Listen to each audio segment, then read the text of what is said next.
Hi guys, welcome to ಪ್ರಕೃತಿ academy. ನಮ್ಮ ಚಾನಲ್ಗೆ ಹೊಸಬ್ರಾಗಿರೋ ಲೈಕ್ ಮಾಡಿ, ಜೊತೆಗೆ ಸಬ್ಸ್ಕ್ರೈಬ್ ಮಾಡ್ಕೊಳ್ಳಿ ಅಂತ ಹೇಳ್ತಾ, ಇವತ್ತಿನ ತರಗತಿಯ ವಿಶೇಷತೆಗಳು ಸಂಪೂರ್ಣ ಕನ್ನಡ ಬೋಧನಾಶಾಸ್ತ್ರ ಒಂದೇ ವಿಡಿಯೋದಲ್ಲಿ. ಕನ್ನಡ ಬೋಧನಾಶಾಸ್ತ್ರದ 15 ಪ್ರಶ್ನೆಗಳಿಗೆ ಅತ್ಯಂತ ಸರಳ ಮತ್ತು ಸುಲಭವಾಗಿ ಉತ್ತರಿಸಬಹುದು. 2014ರಿಂದ 2024ರವರೆಗಿನ TET ಪ್ರಶ್ನೆ ಪತ್ರಿಕೆಯನ್ನು ಆಧರಿಸಿ ಅತ್ಯುತ್ತಮ ಅಂಶಗಳನ್ನು ಸರಳವಾಗಿ ಅತ್ಯಂತ ಸುಲಭವಾಗಿ ಬೋಧಿಸಲಾಗುವುದು. ಇಲಾಖೆ ಸೂಚಿಸಿದ ಅನಸೂಯ ಪರಗಿ ಮತ್ತು ಡಾಕ್ಟರ್ ಓಬಳೇಶ್ ಗಟ್ಟಿ ಪುಸ್ತಕದಿಂದ ಸಂಪೂರ್ಣ ಮಾಹಿತಿಯನ್ನು ಸಂಗ್ರಹಿಸಲಾಗಿದೆ. ಭಾಷೆಯ ಅರ್ಥ ಮತ್ತು ಉಗಮ. ಭಾಷೆಯು ಇಂಗ್ಲಿಶಿನ ಲ್ಯಾಂಗ್ವೇಜ್ ಎಂಬ ಪದವು ಲ್ಯಾಟಿನ್ ಭಾಷೆಯ ಲಿಂಗ್ವಾ ಎಂಬ ಪದದಿಂದ ಬಂದಿದ್ದು, ಲಿಂಗ್ವಾ ಎಂದರೆ ನಾಲಿಗೆ ಎಂಬ ಅರ್ಥವನ್ನು ಹೊಂದಿದೆ. ಲಿಂಗ್ವಾ ಎಂದರೆ ನಾಲಿಗೆ ಎಂಬ ಅರ್ಥವನ್ನು ಹೊಂದಿದೆ. ಭಾಷೆಯ ಮೂಲ ಮಾತು, ನಂತರ ಚಿತ್ರಗಳು, ನಂತರ ಬರಹ. ಭಾಷಾ ಕೌಶಲದ ಶಾಶ್ವತ ರೂಪ ಎಂದು ಯಾವುದನ್ನು ಕರೆಯುತ್ತಾರೆ ಎಂದರೆ ಬರಹವನ್ನು ಭಾಷಾ ಕೌಶಲದ ಶಾಶ್ವತ ರೂಪ ಎಂದು ಕರೆಯಲಾಗುತ್ತದೆ. ಭಾಷೆ ಎಂದರೇನು? ಪ್ಲೇಟೋರವರ ಪ್ರಕಾರ ಭಾಷೆ ಎಂದರೇನು? TETನಲ್ಲಿ ಪ್ರಶ್ನೆ ಬಂದಿದೆ. ಪ್ಲೇಟೋರವರ ಪ್ರಕಾರ ಭಾಷೆ ಎಂದರೇನು? ಭಾಷೆ ಎಂದರೆ ಧ್ವನಿ ಸಂಕೇತಗಳಿಂದ ಮನುಷ್ಯನ ವಿಚಾರಗಳನ್ನು ಅಭಿವ್ಯಕ್ತಗೊಳಿಸುವ ಸಾಧನವೇ ಭಾಷೆ. ಭಾಷೆ ಎಂದರೆ ಪ್ಲೇಟೋರವರ ಪ್ರಕಾರ ಧ್ವನಿ ಸಂಕೇತಗಳಿಂದ ಮನುಷ್ಯನ ವಿಚಾರಗಳನ್ನು ಅಭಿವ್ಯಕ್ತಗೊಳಿಸುವ ಸಾಧನವೇ ಭಾಷೆಯಾಗಿದೆ. ಎಫ್ ಒ ವುಡ್ರವರ ಪ್ರಕಾರ ಭಾಷೆ ಎಂದರೆ ಭಾಷೆಯು ಪ್ರಾಥಮಿಕವಾಗಿ ಮೌಖಿಕ ಕ್ರಿಯೆಯಾಗಿದೆ. ಭಾಷೆಯು ಪ್ರಾಥಮಿಕವಾಗಿ ಮೌಖಿಕ ಕ್ರಿಯೆಯಾಗಿದೆ ಎಂದು ಹೇಳಿದವರು ಎಫ್ ಒ ವುಡ್ರವರ. ಬ್ಲಾಕ್ ಮತ್ತು ಟ್ರೆಗರ್ ಅವರ ಪ್ರಕಾರ ಭಾಷೆ ಎಂದರೆ ಒಂದು ಸಮಾಜದ ಪರಸ್ಪರ ವ್ಯವಹಾರಕ್ಕಾಗಿ ಬಳಸುವ ಧ್ವನಿ ಸಂಕೇತಗಳ ಒಂದು ವ್ಯವಸ್ಥೆಯೇ ಭಾಷೆ. ಬ್ಲಾಕ್ ಮತ್ತು ಟ್ರೆಗರ್ ಅವರ ಪ್ರಕಾರ ಒಂದು ಸಮಾಜದ ಪರಸ್ಪರ ವ್ಯವಹಾರಕ್ಕಾಗಿ ಬಳಸುವ ಧ್ವನಿ ಸಂಕೇತಗಳ ಒಂದು ವ್ಯವಸ್ಥೆಯೇ ಭಾಷೆ ಎಂದು ಹೇಳಿದವರು ಬ್ಲಾಕ್ ಮತ್ತು ಟ್ರೆಗರ್ ಅವರು. ಫರ್ಡಿನೆಂಟ್ ಡಿ ಸಸುರ್ ರವರ ಪ್ರಕಾರ ಭಾಷೆ ಎಂದರೆ ಮನುಷ್ಯನ ಅಭಿಪ್ರಾಯಗಳನ್ನು ವ್ಯಕ್ತಗೊಳಿಸುವ ಧ್ವನಿ ಸಂಕೇತಗಳ ಒಂದು ವ್ಯವಸ್ಥೆಯೇ ಭಾಷೆ. ಮನುಷ್ಯನ ಅಭಿಪ್ರಾಯಗಳನ್ನು ವ್ಯಕ್ತಗೊಳಿಸುವ ಧ್ವನಿ ಸಂಕೇತಗಳ ಒಂದು ವ್ಯವಸ್ಥೆಯೇ ಭಾಷೆ ಎಂದು ಹೇಳಿದವರು ಫರ್ಡಿನೆಂಟ್ ಡಿ ಸಸುರ್ ರವರು. ಆಕ್ಸ್ಫರ್ಡ್ ಇಂಗ್ಲಿಷ್ ನಿಘಂಟಿನ ಪ್ರಕಾರ ಭಾಷೆ ಎಂದರೆ, ಇದು 2019ರಲ್ಲಿ ಪತ್ರಿಕೆ 2ರಲ್ಲಿ ಭಾಷಾ ವ್ಯಾಖ್ಯಾನಕ್ಕೆ ಸಂಬಂಧಪಟ್ಟಂತ ಕೇಳಿರುವ ಪ್ರಶ್ನೆ ಆಗಿದೆ. ಅಂದರೆ ಆಕ್ಸ್ಫರ್ಡ್ ಇಂಗ್ಲಿಷ್ ನಿಘಂಟಿನ ಪ್ರಕಾರ ಭಾಷೆ ಎಂದರೇನು ಅಂತ ಪ್ರಶ್ನೆ ಬಂದಿದೆ. ಮನುಷ್ಯನ ಯೋಜನೆಗಳನ್ನು ವ್ಯಕ್ತಗೊಳಿಸುವ ಸಲುವಾಗಿ ಇರುವ ಒಂದು ಶಬ್ದ ಸಂಯೋಜನೆ ಮಾಧ್ಯಮವೇ ಭಾಷೆ ಎಂದು ಹೇಳಿದವರು ಆಕ್ಸ್ಫರ್ಡ್ ಇಂಗ್ಲಿಷ್ ನಿಘಂಟಿನ ಪ್ರಕಾರ. 1866ರಲ್ಲಿ ಫ್ರಾನ್ಸ್ನ ಭಾಷಾ ಪರಿಷತ್ ಭಾಷೆಯ ಉಗಮವನ್ನು ಕುರಿತು ಯಾವುದೇ ರೀತಿಯ ಚರ್ಚೆಗಳನ್ನು ಮಾಡಬಾರದು, ವಾದಗಳನ್ನು ಮಂಡಿಸಬಾರದು ಎಂಬ ನಿಷೇಧಾಜ್ಞೆಯನ್ನು ಹೊರಡಿಸಿತು. ಭಾಷೆಯ ಉಗಮದ ಕುರಿತ ಪ್ರಮುಖ ಸಿದ್ಧಾಂತಗಳು. ಮೊದಲನೇದು, ಭಾಷೆಗಳೆಲ್ಲವೂ ಭಗವಂತನಿಂದಲೇ ಸೃಷ್ಟಿಯಾಗಿದೆ ಎಂದು ಹೇಳಿದ ಪ್ರಸಿದ್ಧ ಲಾಕ್ಷಣಿಕ ಭಟ್ಟ ಕಳಂಕ.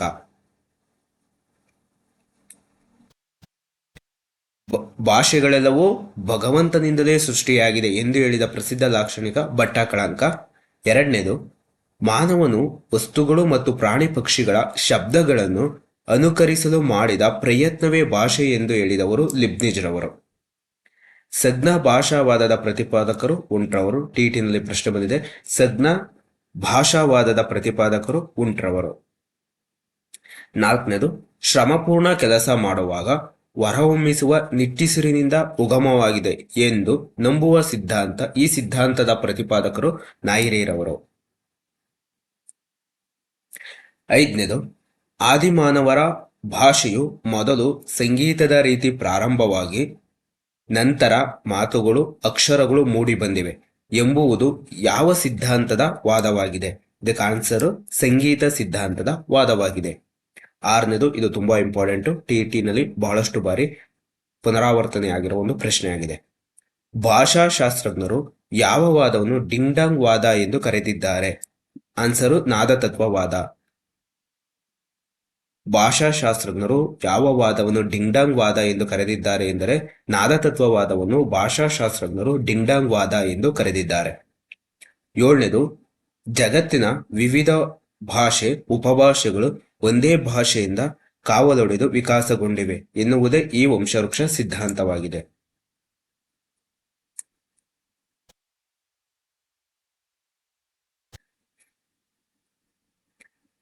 ಸಂಸ್ಕಾರಯುತವಾದ ಭಾಷೆ ವಿದ್ವಾಂಸರಿಗೆ ಪುಣ್ಯ ಮತ್ತು ಪುರುಷಾರ್ಥಗಳನ್ನು ತರುತ್ತದೆ. ಈ ಹೇಳಿಕೆಯನ್ನು ನೀಡಿದವರು ಕಾಳಿದಾಸ. ಸಂಸ್ಕಾರಯುತವಾದ ಭಾಷೆ ವಿದ್ವಾಂಸರಿಗೆ ಪುಣ್ಯ ಮತ್ತು ಪುರುಷಾರ್ಥಗಳನ್ನು ತರುತ್ತದೆ. ಈ ಹೇಳಿಕೆಯನ್ನು ನೀಡಿದವರು ಕಾಳಿದಾಸ. ಭಾಷೆ ಇಲ್ಲದೆ ಹೋಗಿದ್ದರೆ ಆಶೇಷ ಭುವನತ್ರಯವು ಕಗ್ಗತ್ತಲಾಗಿ ಬಿಟ್ಟಿತು ಎಂದು ಹೇಳಿದವರು ದಂಡೀರವರು. ಅಭಿವ್ಯಕ್ತಿ ಕೌಶಲ ನಮ್ಮ ಭಾವನೆಗಳನ್ನು ಮತ್ತು ಅಭಿಪ್ರಾಯಗಳನ್ನು ಅಭಿವ್ಯಕ್ತಗೊಳಿಸುವ ಪ್ರಮುಖ ಕೌಶಲ. ಮಾತು ಮತ್ತು ಬರಹವನ್ನು ಅಭಿವ್ಯಕ್ತಿ ಕೌಶಲ ಎಂದು ಕರೆಯುತ್ತೇವೆ. ನಮ್ಮ ಭಾವನೆ ಮತ್ತು ಅಭಿಪ್ರಾಯಗಳನ್ನು ಅಭಿವ್ಯಕ್ತಿಗೊಳಿಸುವ ಕೌಶಲ ಮಾತು ಮತ್ತು ಬರಹವಾಗಿದೆ. ಸ್ವೀಕೃತ ಕೌಶಲ ಮಾಹಿತಿ ಮತ್ತು ವಿಷಯವನ್ನು ಸ್ವೀಕಾರ ಮಾಡುವುದನ್ನು ಸ್ವೀಕೃತ ಕೌಶಲ. ಇದಕ್ಕೆ ಉದಾಹರಣೆ ಆಲಿಸುವಿಕೆ ಮತ್ತು ಓದುವಿಕೆ.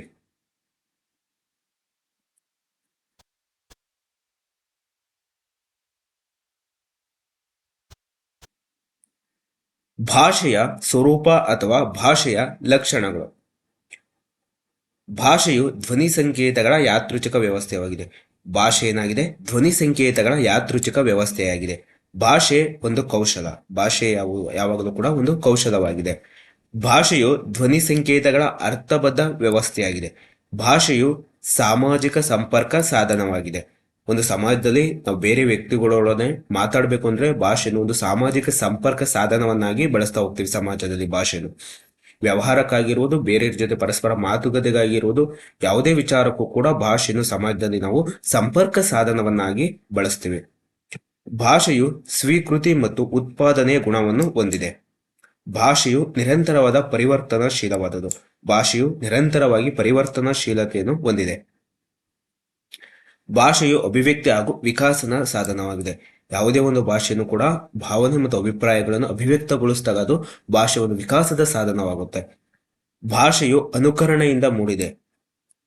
ಯಾವುದೇ ಒಂದು ಮಗು ಭಾಷೆಯನ್ನು ಕಲಿಯಬೇಕಂದ್ರೆ ಆ ಮಗು ಆ ಮನೆಯ ಪರಿಸರ ಅಥವಾ ವಾತಾವರಣದಲ್ಲಿ ಆ ಮಾತನಾಡುವ ಭಾಷೆಯನ್ನು ಅನುಕರಣೆ ಮಾಡುವುದರ ಮೂಲಕ ಭಾಷೆಯನ್ನು ಕಲಿಯೋಕೆ ಸಾಧ್ಯವಾಗುತ್ತೆ.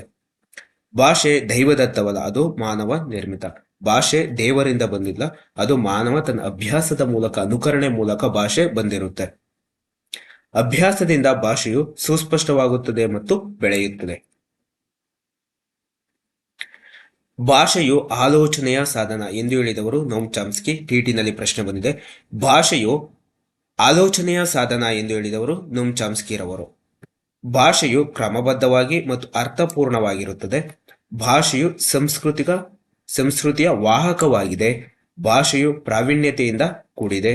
ಭಾಷೆಯು ಒಂದು ಭೌಗೋಳಿಕ ಎಲ್ಲೆಯನ್ನು ಹೊಂದಿರುತ್ತದೆ. ಪ್ರತಿಯೊಂದು ಭಾಷೆಗೂ ತನ್ನದೇ ಆದಂತಹ ಭೌಗೋಳಿಕ ಎಲ್ಲೆಯನ್ನು ಹೊಂದಿರುತ್ತದೆ. ಭಾಷೆಯು ಭಾವನಾ ರೂಪಕ ಮತ್ತು ಭಾವನಾ ವಾಹಕವಾಗಿದೆ.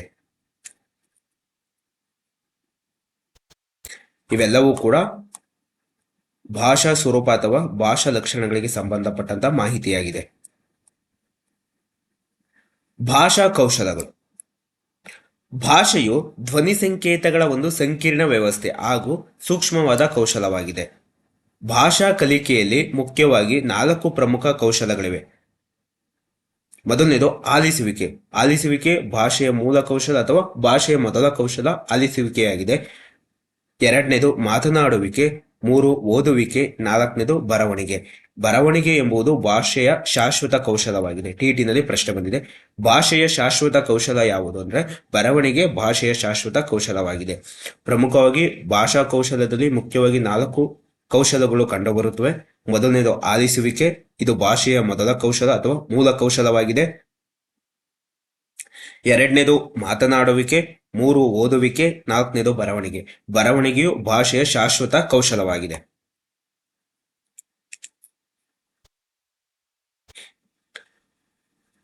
ಆಲಿಸುವಿಕೆಯ ಕೌಶಲ. ಇದು ಭಾಷೆಯ ಮೊದಲ ಹಾಗೂ ಮೂಲ ಕೌಶಲವಾಗಿದೆ. ಆಲಿಸುವಿಕೆಯು ಭಾಷೆಯ ಮೊದಲ ಹಾಗೂ ಮೂಲ ಕೌಶಲವಾಗಿದೆ. ಧ್ವನಿ ಸಂಕೇತಗಳನ್ನು ಆಲಿಸುವುದು ಮತ್ತು ಅನುಕರಿಸುವುದರಿಂದ ಭಾಷೆಯು ಕಲಿಯಲಾಗುತ್ತದೆ. ಧ್ವನಿ ಸಂಕೇತಗಳನ್ನು ಆಲಿಸುವುದು ಮತ್ತು ಅನುಕರಣೆಯಿಂದ ಭಾಷೆಯನ್ನು ಕಲಿಯಲಾಗುತ್ತದೆ. ಆಲಿಸುವಿಕೆಯು ಒಂದು ಪ್ರಜ್ಞಾಪೂರ್ವಕ, ಉದ್ದೇಶಪೂರ್ವಕ ಮಾನಸಿಕ ಕ್ರಿಯೆಯಾಗಿದ್ದು, ನಾವು ಕೇಳುವ ಶಬ್ದಗಳಲ್ಲಿ ಇರುವ ಅರ್ಥಗಳನ್ನು, ಭಾವನೆಗಳನ್ನು ಅರ್ಥ ಮಾಡಿಕೊಳ್ಳುವುದು ಮತ್ತು ನಿರೂಪಿಸುವುದೇ ಆಗಿದೆ. ಮನುಷ್ಯ ಒಂದು ದಿನದಲ್ಲಿ 45% ಸಮಯವನ್ನು ಕೇಳಲು, 30% ಸಮಯವನ್ನು ಓದಲು, 9% ಸಮಯವನ್ನು ಬರೆಯಲು ಬಳಸುತ್ತಾನೆ ಎಂದು ವೈಜ್ಞಾನಿಕವಾಗಿ ಅಂದಾಜಿಸಲಾಗಿದೆ. ಕೇಳುವಲ್ಲಿನ ನಿರಾಸಕ್ತಿ ಇಡೀ ಸಮೂಹವನ್ನೇ ಹಾಳು ಮಾಡಬಲ್ಲದು.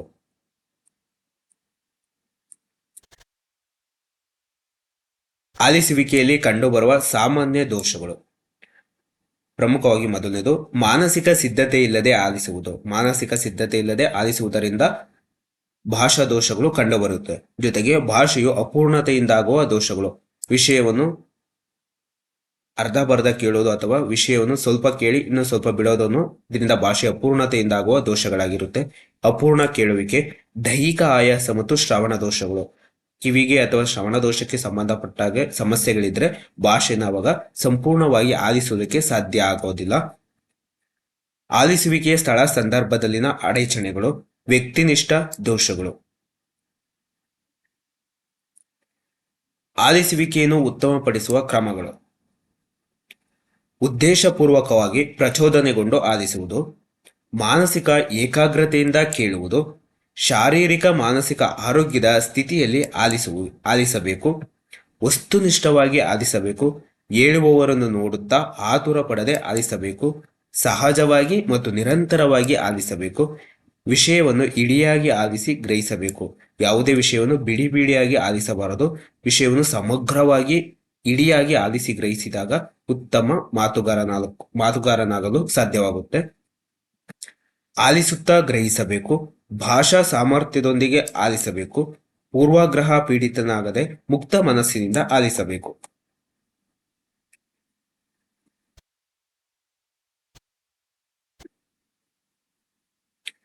ಎರಡನೇದು ಮಾತುಗಾರಿಕೆ. ಮಾತು ಒಂದು ಶಾಬ್ದಿಕ ಮತ್ತು ಮಾನಸಿಕ ಕ್ರಿಯೆಯಾಗಿದೆ. ಮಾತು ಎಂಬುದು ಒಂದು ಶಾಬ್ದಿಕ ಮತ್ತು ಮಾನಸಿಕ ಕ್ರಿಯೆಯಾಗಿದೆ. ಮನಸ್ಸಿನ ಭಾವನೆಗಳು, ಆಲೋಚನೆಗಳು ಮತ್ತು ಅಭಿಪ್ರಾಯಗಳನ್ನು ಅರ್ಥಪೂರ್ಣವಾಗಿ, ವ್ಯವಸ್ಥಿತವಾಗಿ, ಶಾಬ್ದಿಕ ರೂಪದಲ್ಲಿ ಪ್ರಕಟಪಡಿಸುವುದೇ ಮಾತಾಗಿದೆ. ಮಾತು ಎಂದರೆ ಮನಸ್ಸಿನ ಭಾವನೆಗಳು ಮತ್ತು ಆಲೋಚನೆಗಳು ಮತ್ತು ಅಭಿಪ್ರಾಯಗಳನ್ನು ಅರ್ಥಪೂರ್ಣವಾಗಿ, ವ್ಯವಸ್ಥಿತವಾಗಿ, ಶಾಬ್ದಿಕ ರೂಪದಲ್ಲಿ ಪ್ರಕಟಪಡಿಸುವುದೇ ಮಾತಾಗಿದೆ.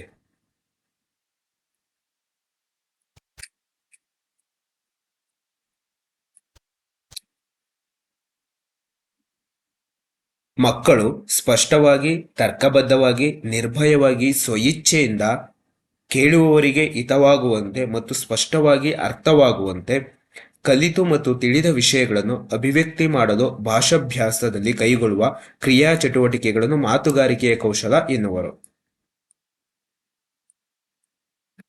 ಟಿಟಿನಲ್ಲಿ ಪ್ರಶ್ನೆ ಬಂದಿದೆ, ಮಾತುಗಾರಿಕೆಯ ಕೌಶಲದ ಪ್ರಮುಖ ಉದ್ದೇಶಗಳು. ಸುಸ್ಪಷ್ಟ ಉಚ್ಚಾರ, ಅರ್ಥಕ್ಕನುಗುಣವಾಗಿ ಧ್ವನಿ ಏರಿಳಿತದೊಂದಿಗೆ ನಿರರ್ಗಳವಾಗಿ ಮಾತನಾಡುವ ಸಾಮರ್ಥ್ಯವನ್ನು ಬೆಳೆಸುತ್ತದೆ. ಮಾತುಗಾರಿಕೆಯು ಯಾವುದೇ ವ್ಯಕ್ತಿಯಲ್ಲಿ ಸ್ಪಷ್ಟವಾಗಿ, ಅರ್ಥಕ್ಕನುಗುಣವಾಗಿ ಧ್ವನಿ ಏರಿಳಿತದೊಂದಿಗೆ ನಿರರ್ಗಳವಾಗಿ ಮಾತನಾಡುವ ಸಾಮರ್ಥ್ಯವನ್ನು ಬೆಳೆಸುತ್ತದೆ. ಉತ್ತಮ ಮಾತುಗಾರರನ್ನಾಗಿ ಮಾಡುವುದು. ತಾರ್ಕಿಕ ವಿಷಯ ನಿರೂಪಣೆ ಮಾಡಲು ಸಾಧ್ಯವಾಗುತ್ತದೆ. ಒಂದು ವಿಷಯದ ಕುರಿತು ಸ್ವಾತಂತ್ರ್ಯ ಮತ್ತು ಅರ್ಥಬದ್ಧವಾಗಿ ಮಾತನಾಡುವ ಸಾಮರ್ಥ್ಯವನ್ನು ಮಾತುಗಾರಿಕೆ ಕೌಶಲ ಬೆಳೆಸುತ್ತದೆ. ವಾಚನಶೀಲತೆಯನ್ನು ಕೂಡ ಬೆಳೆಸುತ್ತದೆ. ವಿಷಯ ವಿವರಣೆ, ಚರ್ಚೆ, ಭಾಷಣ, ಅಭಿಪ್ರಾಯ ನಿರೂಪಣೆಯ ಮುಂತಾದ ಕೌಶಲಗಳನ್ನು ಕೂಡ ಮಾತುಗಾರಿಕೆ ಬೆಳೆಸುತ್ತದೆ. ಉಚ್ಚಾರಣ ದೋಷಗಳನ್ನು ಕೂಡ ಮಾತುಗಾರಿಕೆ ಕೌಶಲ ತಿದ್ದುವುದು. ವಿಷಯ ಅಭಿವ್ಯಕ್ತಿಗೊಳಿಸುವಲ್ಲಿ ಇರುವ ಅಳುಕು, ಅಂಜಿಕೆ, ಭಯವನ್ನು ಕೂಡ ಹೋಗಲಾಡಿಸುವುದು. ಇವೆಲ್ಲವೂ ಕೂಡ ಮಾತುಗಾರಿಕೆ ಕೌಶಲದ ಉದ್ದೇಶಗಳಾಗಿವೆ. ಮಾತುಗಾರಿಕೆಯನ್ನು ಉತ್ತಮಪಡಿಸುವ ಪ್ರಮುಖ ಚಟುವಟಿಕೆಗಳು: ಕಥೆಯನ್ನು ಹೇಳಿಸುವುದು ಮತ್ತು ಕೇಳಿಸುವುದು, ಸಂಭಾಷಣೆಗಳನ್ನು ಏರ್ಪಡಿಸುವುದು, ಪುಟಾಣಿ ಭಾಷಣಗಳನ್ನು ಮಾಡಿಸುವುದು, ಆಶುಭಾಷಣಗಳು, ಪ್ರಶ್ನೋತ್ತರ ಕಾರ್ಯಕ್ರಮಗಳು, ಪತ್ರಿಕೆ ಮತ್ತು ವರದಿಗಳನ್ನು ಓದಿಸುವುದು. ಪ್ರತಿನಿತ್ಯ ಬೆಳಗಿನ ಸಮಯದಲ್ಲಿ ಪ್ರಾರ್ಥನೆಯ ಸಮಯದಲ್ಲಿ ವಿದ್ಯಾರ್ಥಿಗಳಿಂದ ಪತ್ರಿಕೆ ಮತ್ತು ವರದಿಗಳನ್ನು ಓದಿಸುವುದರಿಂದ ಅವರ ಮಾತುಗಾರಿಕೆ ಸಾಮರ್ಥ್ಯ ಉತ್ತಮವಾಗಿರುತ್ತೆ.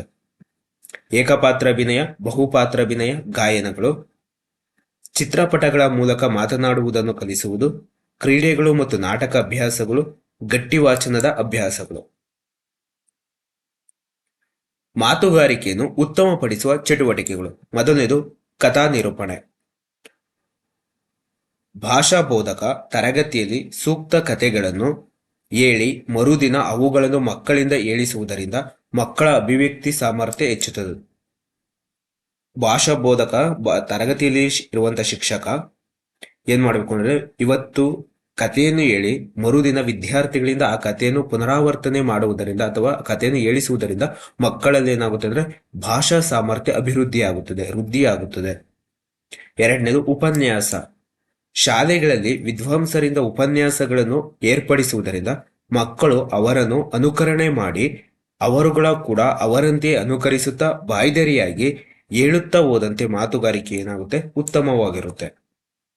ಭಾಷಣ ಮತ್ತು ಆಶುಭಾಷಣ.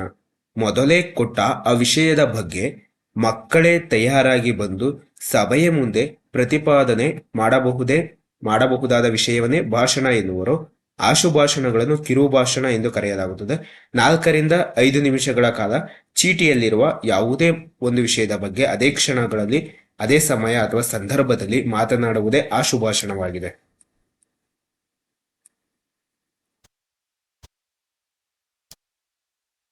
ಓದುಗಾರಿಕೆ. ಮೂರನೇದು ಓದುಗಾರಿಕೆ. ಭಾಷಾಕೌಶಲದ ಮೂರನೇ ಹಂತ ಓದುಗಾರಿಕೆ. ಓದುಗಾರಿಕೆ ಎಂಬುದು ಇದೊಂದು ಮಾನಸಿಕ ಮತ್ತು ಶಾಬ್ದಿಕ ಕ್ರಿಯೆಯಾಗಿದೆ. ಮುದ್ರಿತ ವಿಷಯವನ್ನು ಅರ್ಥಬದ್ಧವಾಗಿ ಶಾಬ್ದಿಕವಾಗಿ ಹೊರಹೊಮ್ಮಿಸುವ ಕ್ರಿಯೆಗೆ ಓದು ಎನ್ನುತ್ತಾರೆ. ಓದು ಎಂದರೆ ಮುದ್ರಿತ ವಿಷಯವನ್ನು ಅರ್ಥಬದ್ಧವಾಗಿ ಶಾಬ್ದಿಕ ರೀತಿಯಲ್ಲಿ ಹೊರಹೊಮ್ಮಿಸುವ ಕ್ರಿಯೆಗೆ ಓದು ಎನ್ನುತ್ತಾರೆ. ಇದರಲ್ಲಿ ಮಾನಸಿಕ ಸಿದ್ಧತೆ, ಏಕಾಗ್ರತೆ, ಆಸಕ್ತಿ ಪ್ರಚೋದನೆ, ಅರ್ಥಗ್ರಹಿಕೆ, ಕಲ್ಪನೆ, ಸ್ಮರಣೆ ಮತ್ತು ಯೋಚನಾ ಕೌಶಲಗಳು ಸಮನ್ವಯಗೊಂಡು ಕೆಲಸ ಮಾಡುತ್ತವೆ. ಸಾಂಪ್ರದಾಯಿಕ ಸಂಕೇತಗಳ ರೂಪದಲ್ಲಿ ಬರೆದ ಬರಹವನ್ನು ಬಾಯ್ದರಿಯಾಗಿ ಮನಸ್ಸಿನಲ್ಲಿ ಯಾದೃಚ್ಛಿಕವಾಗಿ ಕಣ್ಚಲನೆಯ ಮುಖಾಂತರ ವಿಷಯ ಗ್ರಹಿಕೆ ಮಾಡುವುದೇ ಓದುವಿಕೆಯಾಗಿದೆ. ಸಾಂಪ್ರದಾಯಿಕ ಸಂಕೇತಗಳ ರೂಪದಲ್ಲಿ ಬರೆದ ಬರಹವನ್ನು ಬಾಯ್ದೆರೆಯಾಗಿ ಮನಸ್ಸಿನಲ್ಲಿ ಯಾದೃಚ್ಛಿಕವಾಗಿ ಕಣ್ಚಲನೆಯ ಮುಖಾಂತರ ವಿಷಯ ಗ್ರಹಿಕೆ ಮಾಡುವುದೇ ಓದುವಿಕೆಯಾಗಿದೆ. ಬಿ.ವಿ. ರಮಣರವರ ಪ್ರಕಾರ ಓದುವಿಕೆ ಎಂದರೆ ವಿಷಯಗಳು ಯಾಂತ್ರಿಕ ರೀತಿಯಲ್ಲಿ ಕಣ್ಣುಗಳ ಮೂಲಕ ಪ್ರವೇಶಿಸಿ ಅಭಿವ್ಯಕ್ತಿತ್ವವನ್ನು ಪಡೆಯುವುದೇ ಓದುವಿಕೆಯಾಗಿದೆ. ಓದುಗಾರಿಕೆ ಕೌಶಲದ ಉದ್ದೇಶಗಳು. ಸರಳವಾಗಿ, ಸುಸ್ಪಷ್ಟವಾಗಿ, ನಿರರ್ಗಳವಾಗಿ ಮತ್ತು ಅರ್ಥಬದ್ಧವಾಗಿ ಓದುವ ಕೌಶಲಗಳ ಸಾಮರ್ಥ್ಯವನ್ನು ಬೆಳೆಸುತ್ತದೆ. ಗಟ್ಟಿ ವಾಚನ, ಮೌನ ವಾಚನ, ವಿಶಾಲ ವಾಚನ, ಆಳವಾದ ವಾಚನ, ಸ್ಥೂಲ ವಾಚನ, ಸೂಕ್ಷ್ಮ ವಾಚನ, ಅಶೋಕ ವಾಚನದಂತಹ ಓದಿನ ಬರಹಗಳ ಕೌಶಲ ಮತ್ತು ತಂತ್ರಗಳಲ್ಲಿ ಸಾಮರ್ಥ್ಯವನ್ನು ಬೆಳೆಸುವುದು. ಕಾವ್ಯವೃಂದ, ಕತೆ, ಕವನ, ಕಾವ್ಯ, ನಾಟಕ, ಕಾದಂಬರಿ, ಪ್ರಬಂಧ, ಪತ್ರಿಕೆ, ವಿಚಾರ ಇತ್ಯಾದಿ ಪಠ್ಯಗಳನ್ನು ಸ್ವತಂತ್ರವಾಗಿ ಓದಿ ಗ್ರಹಿಸುವ ಹಾಗೂ ಆಸ್ವಾದಿಸುವ ಸಾಮರ್ಥ್ಯವನ್ನು ಓದುಗಾರಿಕೆಯ ಕೌಶಲವು ಬೆಳೆಸುತ್ತದೆ. ಓದುಗಾರಿಕೆ ಹವ್ಯಾಸ ಮತ್ತು ಸಾಹಿತ್ಯ ಅಭಿರುಚಿಯನ್ನು ಉಂಟು ಮಾಡುತ್ತದೆ. ನಿರಂತರವಾಗಿ ಓದ್ತಾ ಇದ್ರೆ ಅವರಿಗೆ ಸಾಹಿತ್ಯ ಅಭಿರುಚಿಯನ್ನು ಕೂಡ ಓದುಗಾರಿಕೆ ಉಂಟು ಮಾಡುತ್ತೆ. ಸತತ ಅಭ್ಯಾಸ ರೂಢಿ ಮಾಡಿಸುವುದು, ವಿಮರ್ಶಾ ಮನೋಭಾವನೆಯನ್ನು ಬೆಳೆಸುವುದು, ವೇಗವಾಗಿ ಓದಿ ಗ್ರಹಿಸುವ ಸಾಮರ್ಥ್ಯವನ್ನು ಬೆಳೆಸುತ್ತದೆ. ನಿರಂತರವಾಗಿ ವಿಷಯಗಳನ್ನು ಓದ್ತಾ ಇದ್ರೆ ಅದನ್ನು ವೇಗವಾಗಿ ಓದಿ ಆ ವಿಷಯವನ್ನು ಅರ್ಥ ಮಾಡ್ಕೊಳ್ಳೋಕೆ ಸಾಧ್ಯ ಆಗುತ್ತೆ.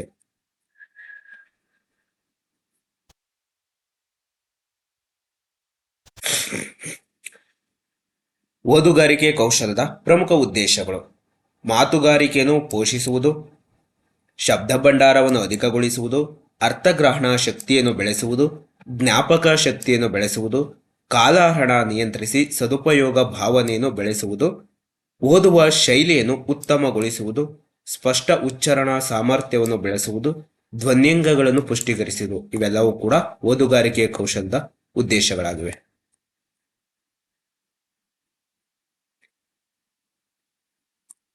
ಓದುಗಾರಿಕೆ ಕೌಶಲದ ಮಹತ್ವ. ಶಬ್ದ ಭಂಡಾರವನ್ನು ಅಧಿಕವಾಗಿರುತ್ತದೆ, ಜ್ಞಾನಾಭಿವೃದ್ಧಿಯನ್ನು ಉಂಟು ಮಾಡುತ್ತದೆ. ಓದುಗಾರಿಕೆಯ ಕೌಶಲ ತುಂಬಾ ಮಹತ್ವವಾದ ಅಂಶ. ಅಂದ್ರೆ ಕಾಲಹರಣವನ್ನು ಕೂಡ ನಿಯಂತ್ರಣ ಮಾಡುತ್ತೆ, ಆತ್ಮ ಸಂತೋಷವನ್ನು ಉಂಟು ಮಾಡುತ್ತದೆ, ಸ್ಪಷ್ಟ ಉಚ್ಚಾರಣೆಯನ್ನು ಬೆಳೆಸುತ್ತದೆ. ನಿರಂತರವಾಗಿ ಓದ್ತಾ ಇದ್ರೆ ಭಾಷೆಯ ಮೇಲಿನ ಹಿಡಿತ ಜೊತೆಗೆ ಅಕ್ಷರಗಳು ಮತ್ತು ನಮಗೂ ಸಂಬಂಧ ಬೆಳೆಯುವುದರಿಂದ ಓದುಗಾರಿಕೆಯ ಕೌಶಲ ಉತ್ತಮವಾಗುತ್ತದೆ. ಸ್ಪಷ್ಟವಾದಂತ ಅಕ್ಷರಗಳನ್ನು ಸುಸ್ಪಷ್ಟವಾಗಿ ನಿರರ್ಗಳವಾಗಿ ಅಕ್ಷರಗಳನ್ನು ಉಚ್ಚಾರಣೆಯನ್ನು ಮಾಡಬಹುದು. ವಿಮರ್ಶಾ ಮನೋಭಾವನೆಯ ಶಕ್ತಿಯು ಕೂಡ ಹೆಚ್ಚಿಸುತ್ತದೆ, ಮಾತುಗಾರಿಕೆಯನ್ನು ಪೋಷಿಸುತ್ತದೆ.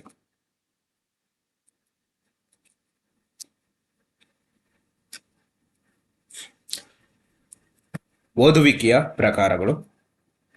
ಮೊದಲನೇದು ಬಾಯ್ದೆರೆ ಓದು, ಎರಡನೇದು ಮೌನ ಓದು, ಮೂರನೇದು ಗಾಢ ಓದು, ನಾಲ್ಕನೇದು ಶೇಷಪೂರಿತ ಓದು, ಐದನೇದು ಆತ್ಮ ಸಂತೋಷದ ಓದು, ಆರನೇದು ಸ್ಥೂಲ ವಾಚನ, ಏಳನೇದು ಸೂಕ್ಷ್ಮ ವಾಚನ. ಓದು ಕಲಿಸುವ ವಿಧಗಳು ತುಂಬಾ ಇಂಪಾರ್ಟೆಂಟ್. ಓದು ಕಲಿಸುವ ವಿಧಗಳಿಗೆ ಸಂಬಂಧಪಟ್ಟಂತ ಪತ್ರಿಕೆ 1 ಮತ್ತು ಪತ್ರಿಕೆ 2ರಲ್ಲೂ ಕೂಡ ಪ್ರಶ್ನೆ ಬಂದಿದೆ ಟಿಇಟಿನಲ್ಲಿ. ಮೊದಲನೇದು ಅಕ್ಷರಮಾಲಾ ಪದ್ಧತಿ. ಅಕ್ಷರಗಳನ್ನು ಬಿಡಿ ಬಿಡಿಯಾಗಿ ಒತ್ತಕ್ಷರ, ವ್ಯಂಜನ, ಸ್ವರ, ದೀರ್ಘ, ಅಲ್ಪಪ್ರಾಣ, ಮಹಾಪ್ರಾಣ, ಸಂಯುಕ್ತಾಕ್ಷರಗಳನ್ನು ಕಟ್ಟಿ ಓದು ಕಲಿಸುವುದಕ್ಕೆ ಅಕ್ಷರಮಾಲಾ ಪದ್ಧತಿ ಎಂದು ಹೇಳಲಾಗುತ್ತದೆ. ಅಕ್ಷರಮಾಲಾ ಪದ್ಧತಿ ಎಂದರೆ ಅಕ್ಷರಗಳನ್ನು ಬಿಡಿ ಬಿಡಿಯಾಗಿ ಒತ್ತಕ್ಷರ, ವ್ಯಂಜನ, ಸ್ವರ, ದೀರ್ಘ, ಅಲ್ಪಪ್ರಾಣ, ಮಹಾಪ್ರಾಣ, ಸಂಯುಕ್ತಾಕ್ಷರಗಳನ್ನು ಕಟ್ಟಿ ಓದು ಕಲಿಸುವುದಕ್ಕೆ ಅಕ್ಷರಮಾಲಾ ಪದ್ಧತಿ ಎಂದು ಹೇಳಲಾಗುತ್ತದೆ. ಎರಡನೇದು ಪದಮಾಲಾ ಪದ್ಧತಿ.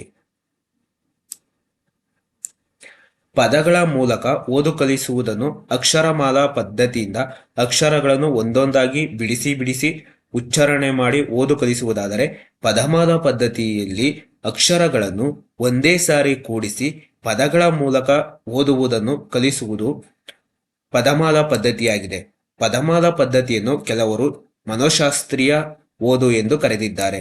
ಯಾವ ಪದ್ಧತಿಯನ್ನು ಮನಃಶಾಸ್ತ್ರೀಯ ಓದು ಎಂದು ಕರೆದಿದ್ದಾರೆ ಅಂತಂದ್ರೆ, ಪದಮಾಲಾ ಪದ್ಧತಿಯನ್ನು ಮನಃಶಾಸ್ತ್ರೀಯ ಓದು ಎಂದು ಕೆಲವರು ಭಾಷಾಶಾಸ್ತ್ರಜ್ಞರು ಕರೆದಿದ್ದಾರೆ.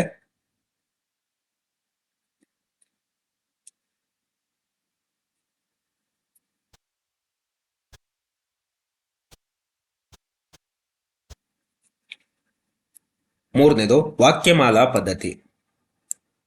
ಮಕ್ಕಳು ತಮಗೆ ಅನಿಸಿದ್ದನ್ನು ಸಹಜವಾಗಿ ಅಭಿವ್ಯಕ್ತ ಮಾಡುವುದು ವಾಕ್ಯ ರೂಪದಲ್ಲಿ. ಆದ್ದರಿಂದ ಸರಳವಾದ ವಾಕ್ಯಗಳ ರೂಪದಲ್ಲಿ ಓದನ್ನು ಕಲಿಸುವುದನ್ನೇ ವಾಕ್ಯಮಾಲಾ ಪದ್ಧತಿ ಎನ್ನುವರು. ನಾಲ್ಕನೇದು ಚಿತ್ರರೂಪ ಪದ್ಧತಿ. ಚಿತ್ರಗಳ ಮೂಲಕವೇ ಅಕ್ಷರಗಳನ್ನು ಪರಿಚಯಿಸಿ ಓದು ಕಲಿಸುವ ವಿಧಾನವೇ ಚಿತ್ರರೂಪ ವಿಧಾನವಾಗಿದೆ. ಐದನೇದು ಒಕ್ಕೂಟ ಪದ್ಧತಿ. ಅಕ್ಷರಮಾಲಾ ಪದ್ಧತಿ, ಪದಮಾಲಾ ಪದ್ಧತಿ, ವಾಕ್ಯಮಾಲಾ ಪದ್ಧತಿ ಮತ್ತು ಚಿತ್ರರೂಪ ಪದ್ಧತಿ ಇವೆಲ್ಲವನ್ನು ಒಳಗೊಂಡಂತೆ ಸಮನ್ವಯ ಮಾಡಿಕೊಂಡು ಕಲಿಸುವುದನ್ನು ಒಕ್ಕೂಟ ಪದ್ಧತಿ ಎನ್ನಲಾಗುತ್ತದೆ. ಬರವಣಿಗೆ.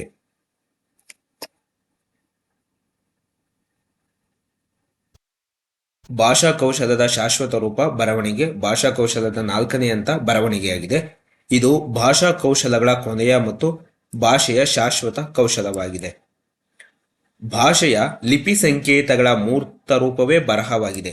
ಬರಹ ಎಂದರೆ ಭಾಷೆಯ ಲಿಪಿ ಸಂಕೇತಗಳ ಮೂರ್ತ ರೂಪವೇ ಬರಹವಾಗಿದೆ. ರೇಖಾವಿನ್ಯಾಸಗಳನ್ನು ವ್ಯವಸ್ಥಿತವಾಗಿ ಅರ್ಥಬದ್ಧವಾಗಿ ಜೋಡಿಸಿ ಬರೆದಾಗ ಬರವಣಿಗೆಯಾಗುತ್ತದೆ. ಒಂದು ವಿಷಯ ಅಥವಾ ಆಲೋಚನೆಯನ್ನು ಬಾಯಿಂದ ಪ್ರಕಟಿಸಿದರೆ ಮಾತು ಅಥವಾ ಓದು ಎಂದು, ಕೈಯಿಂದ ವರ್ಣವಿನ್ಯಾಸಗಳ ಮೂಲಕ ಪ್ರಕಟಪಡಿಸಿದರೆ ಬರಹ ಎಂದು ಕರೆಯಲಾಗುತ್ತದೆ. ಒಂದು ವಿಷಯ ಆಲೋಚನೆಯನ್ನು ಅಕ್ಷರಗಳ ನಿರ್ದಿಷ್ಟ ರೇಖಾವಿನ್ಯಾಸಗಳಿಂದ ಕ್ರಮಬದ್ಧವಾಗಿ ಅರ್ಥಬದ್ಧವಾಗಿ ಜೋಡಿಸಿ ಬರೆಯುವುದೇ ಬರವಣಿಗೆ. ಬರವಣಿಗೆ ಎಂದರೆ ಒಂದು ವಿಷಯ ಆಲೋಚನೆಯನ್ನು ಅಕ್ಷರಗಳ ನಿರ್ದಿಷ್ಟ ರೇಖಾವಿನ್ಯಾಸಗಳಿಂದ ಕ್ರಮಬದ್ಧವಾಗಿ ಅರ್ಥಬದ್ಧವಾಗಿ ಜೋಡಿಸಿ ಬರೆಯುವುದೇ ಬರವಣಿಗೆಯಾಗಿದೆ. ಬರವಣಿಗೆ ಕೌಶಲಗಳು ಮತ್ತು ಸಾಮರ್ಥ್ಯಗಳನ್ನು ಅಭಿವೃದ್ಧಿಪಡಿಸುವುದು. ಲೇಖನಿಯನ್ನು ಸರಿಯಾಗಿ ಹಿಡಿದು ಸರಾಗವಾಗಿ ಆಡಿಸುವ ಕೌಶಲ, ಬರವಣಿಗೆ ಕೌಶಲಗಳು: ಲೇಖನಿಯನ್ನು ಸರಿಯಾಗಿ ಹಿಡಿದು ಸರಾಗವಾಗಿ ಆಡಿಸುವ ಕೌಶಲ, ವೇಗವಾಗಿ ಮತ್ತು ಅಂದವಾಗಿ ಬರೆಯುವ ಸಾಮರ್ಥ್ಯ, ಬರಹದಲ್ಲಿ ಸಮರೂಪತೆಯನ್ನು, ನಿರಂತರತೆಯನ್ನು ಮತ್ತು ಸಮಗ್ರತೆಯನ್ನು ಕಾಯ್ದುಕೊಳ್ಳುವುದು, ಚಿತ್ರಗಳನ್ನು, ಕೋಷ್ಟಕಗಳನ್ನು, ರೇಖಾ ನಕ್ಷೆಗಳನ್ನು ಅರ್ಥಬದ್ಧವಾಗಿ ಬರೆಯುವುದು, ಕತೆ ಕವನಗಳನ್ನು ಬರೆಯುವ ಸಾಮರ್ಥ್ಯ, ವಿಸ್ತರಿಸಿ ಬರೆಯುವುದು, ಸಾರ ಸಂಗ್ರಹಿಸಿ ಬರೆಯುವ ಸಾಮರ್ಥ್ಯ, ಸರಳ ಪ್ರಬಂಧಗಳನ್ನು ಬರೆಯುವುದು, ಪತ್ರ ಬರಹ, ದಿನಚರಿ ಮತ್ತು ವಿವರಗಳನ್ನು ಬರೆಯುವುದು, ಲೇಖನ ಚಿಹ್ನೆಗಳನ್ನು ಸರಿಯಾದ ಕ್ರಮದಲ್ಲಿ ಪ್ರಯೋಗಿಸುವ ಸಾಮರ್ಥ್ಯ. ಇವೆಲ್ಲವೂ ಕೂಡ ಬರವಣಿಗೆಯ ಕೌಶಲಗಳಾಗಿವೆ. ಬರವಣಿಗೆಯನ್ನು ಬೆಳೆಸುವ ಚಟುವಟಿಕೆಗಳು: ಉಕ್ತ ಲೇಖನ ಅಥವಾ ಏಳಿ ಬರೆಯುವುದು, ಸಂಕ್ಷೇಪಿಸಿ ಬರೆಯುವುದು, ವಿಸ್ತರಣಾ ಬರಹ, ಟಿಪ್ಪಣಿ ಬರೆಯುವುದು. ಇವೆಲ್ಲವೂ ಕೂಡ ಬರವಣಿಗೆಯನ್ನು ಬೆಳೆಸುವ ಪ್ರಮುಖ ಚಟುವಟಿಕೆಗಳು. ಭಾಷಾ ಬೋಧನೆಯ ನಿರ್ದಿಷ್ಟ ಉದ್ದೇಶಗಳು: ಮೊದಲನೇದು ಜ್ಞಾನ, ನಂತರ ಅರ್ಥಗ್ರಹಿಕೆ, ಅಭಿವ್ಯಕ್ತಿ, ಅಭಿವ್ಯಕ್ತಿಯಲ್ಲಿ ಪ್ರಮುಖವಾಗಿ ಮೌಖಿಕ ಅಭಿವ್ಯಕ್ತಿ ಮತ್ತು ಲಿಖಿತ ಅಭಿವ್ಯಕ್ತಿ. ನಾಲ್ಕನೇದು ಪ್ರಶಂಸೆ ಮತ್ತು ರಸಸ್ವಾದನೆ. ಕನ್ನಡ ಲೆಸನ್ ಪ್ಲಾನ್ ಬರೆಯುವಾಗ ಈ 4 ನಿರ್ದಿಷ್ಟ ಉದ್ದೇಶಗಳನ್ನು ಇಟ್ಕೊಂಡು ಲೆಸನ್ ಪ್ಲಾನ್ ನಾವು ತಯಾರಿ ಮಾಡ್ತೀವಿ. ಗದ್ಯ ಮತ್ತು ಪದ್ಯಕ್ಕೂ ಎರಡೂ ಕೂಡ ಜ್ಞಾನ, ಅರ್ಥಗ್ರಹಿಕೆ, ಅಭಿವ್ಯಕ್ತಿ, ಪ್ರಶಂಸೆ, ಈ 4 ಭಾಷಾ ಬೋಧನೆಯ ನಿರ್ದಿಷ್ಟ ಉದ್ದೇಶಗಳನ್ನು ತೆಗೆದುಕೊಂಡು ಲೆಸನ್ ಪ್ಲಾನ್ ತಯಾರಿ ಮಾಡ್ತೀವಿ. ಮೊದಲನೇದು ಜ್ಞಾನ, ಎರಡನೇದು ಅರ್ಥಗ್ರಹಿಕೆ, ಅಭಿವ್ಯಕ್ತಿ ಮೂರನೇದು. ಪ್ರಮುಖವಾಗಿ ಅಭಿವ್ಯಕ್ತಿಯಲ್ಲಿ ಮೌಖಿಕ ಅಭಿವ್ಯಕ್ತಿ ಮತ್ತು ಲಿಖಿತ ಅಭಿವ್ಯಕ್ತಿಯನ್ನು ಒಳಗೊಂಡಿರುತ್ತದೆ. ನಾಲ್ಕನೇದು ಪ್ರಶಂಸೆ ಅಥವಾ ರಸಸ್ವಾದನೆ. ಭಾಷಾ ಬೋಧನೆಯ ಸಾಮಾನ್ಯ ಉದ್ದೇಶಗಳು: ಅರ್ಥಗ್ರಹಿಸಿ ಆಲಿಸುವ ಕೌಶಲ್ಯಗಳಲ್ಲಿ ಸಾಮರ್ಥ್ಯವನ್ನು ಬೆಳೆಸುತ್ತದೆ. ಅರ್ಥಗ್ರಹಿಸಿ ಆಲಿಸುವ ಕೌಶಲ್ಯಗಳಲ್ಲಿ ಸಾಮರ್ಥ್ಯವನ್ನು ಬೆಳೆಸುತ್ತದೆ ಭಾಷಾ ಬೋಧನೆಯ ಸಾಮಾನ್ಯ ಉದ್ದೇಶವಾಗಿದೆ. ಇದು ಅರ್ಥಬದ್ಧವಾಗಿ ಮಾತನಾಡುವ ಕೌಶಲ್ಯಗಳಲ್ಲಿ ಸಾಮರ್ಥ್ಯವನ್ನು ಬೆಳೆಸುವುದು, ಅರ್ಥಗ್ರಹಿಸಿ ಓದುವ ಸಾಮರ್ಥ್ಯ ಬೆಳೆಸುವುದು ಮತ್ತು ಓದುಗಾರಿಕೆಯಲ್ಲಿ ಅಭಿರುಚಿಯನ್ನು ಬೆಳೆಸುವುದು, ಸುಸಂಬದ್ಧ ವಾಕ್ಯ ರಚನಾ ಕೌಶಲ್ಯಗಳನ್ನು ಬೆಳೆಸುವುದು, ಪದ ಸಂಪತ್ತು ಮತ್ತು ಪದಪ್ರಯೋಗ ಸಾಮರ್ಥ್ಯವನ್ನು ಬೆಳೆಸುವುದು, ಭಾಷೆಯ ಮೂಲಕ ಸೃಜನಶೀಲ ಅಭಿವ್ಯಕ್ತಿ ಸಾಮರ್ಥ್ಯವನ್ನು ಬೆಳೆಸುವುದು, ರಸಸ್ವಾದನೆ ಮತ್ತು ಸೌಂದರ್ಯ ಪ್ರಜ್ಞೆಯನ್ನು ಬೆಳೆಸುವುದು, ಕನ್ನಡ ನಾಡು ನುಡಿಯ ಬಗ್ಗೆ ಅಭಿಮಾನ ಮತ್ತು ಗೌರವವನ್ನು ಬೆಳೆಸುವುದು, ಸಾಹಿತ್ಯ ಅಧ್ಯಯನ ಸಾಮರ್ಥ್ಯ ಮತ್ತು ಸಾಹಿತ್ಯ ಅಭಿರುಚಿಯನ್ನು ಬೆಳೆಸುವುದು, ರಾಷ್ಟ್ರೀಯ ಮತ್ತು ಜೀವನ ಮೌಲ್ಯಗಳೊಂದಿಗೆ ವ್ಯಕ್ತಿತ್ವ ವಿಕಾಸನಕ್ಕೆ ನೆರವಾಗುವುದು. ಮಾತೃಭಾಷಾ ಬೋಧನಾ ಪದ್ಧತಿಗಳು ಅಥವಾ ಇವುಗಳನ್ನು ಭಾಷಾ ಬೋಧನೆಯ ಸಾಂಪ್ರದಾಯಿಕ ಪದ್ಧತಿಗಳು ಎಂದು ಕರೆಯುವರು. ಮೊದಲನೇದು ಕಥನ ಪದ್ಧತಿ, ನಂತರ ಉಪನ್ಯಾಸ ಪದ್ಧತಿ, ಪ್ರಶ್ನೋತ್ತರ ಪದ್ಧತಿ. ಪ್ರಶ್ನೋತ್ತರ ಪದ್ಧತಿಯನ್ನು ಸಾಕ್ರಟಿಸ್ನ ಪದ್ಧತಿ ಎಂದು ಕರೆಯಲಾಗುತ್ತದೆ. ನಾಟಕ ಅಭಿನಯ ಪದ್ಧತಿ, ಅನುಗಮನ ಪದ್ಧತಿ. ಅನುಗಮನ ಪದ್ಧತಿಯ ಜನಕ ಫ್ರಾನ್ಸಿಸ್ ಬೇಕನ್.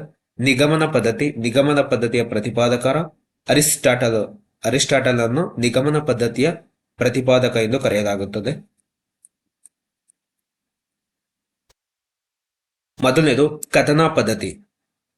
ಕಥೆಯ ಸ್ವರೂಪಕ್ಕೆ ಹೊಂದುವ ವಿಷಯ, ವಿವಿಧ ಪಾತ್ರಗಳ ಸಂಭಾಷಣೆ, ಸಂದರ್ಭಗಳನ್ನು ವಿವರವಾಗಿ ರಚಿಸಿ ಅರ್ಥಬದ್ಧ ಪದ ಮತ್ತು ವಾಕ್ಯಾವಳಿಗಳ ಮೂಲಕ ಅನುಕ್ರಮವಾಗಿ ಉತ್ತಮ ಧ್ವನಿಯ ಮೂಲಕ ವಿಷಯ ಸಂವಹನ ಮಾಡುವ ಕ್ರಮವೇ ಕಥನ ಪದ್ಧತಿಯಾಗಿದೆ. ಎರಡನೇದು ಉಪನ್ಯಾಸ ಪದ್ಧತಿ ಅಥವಾ ಸಂಭಾಷಣೆ.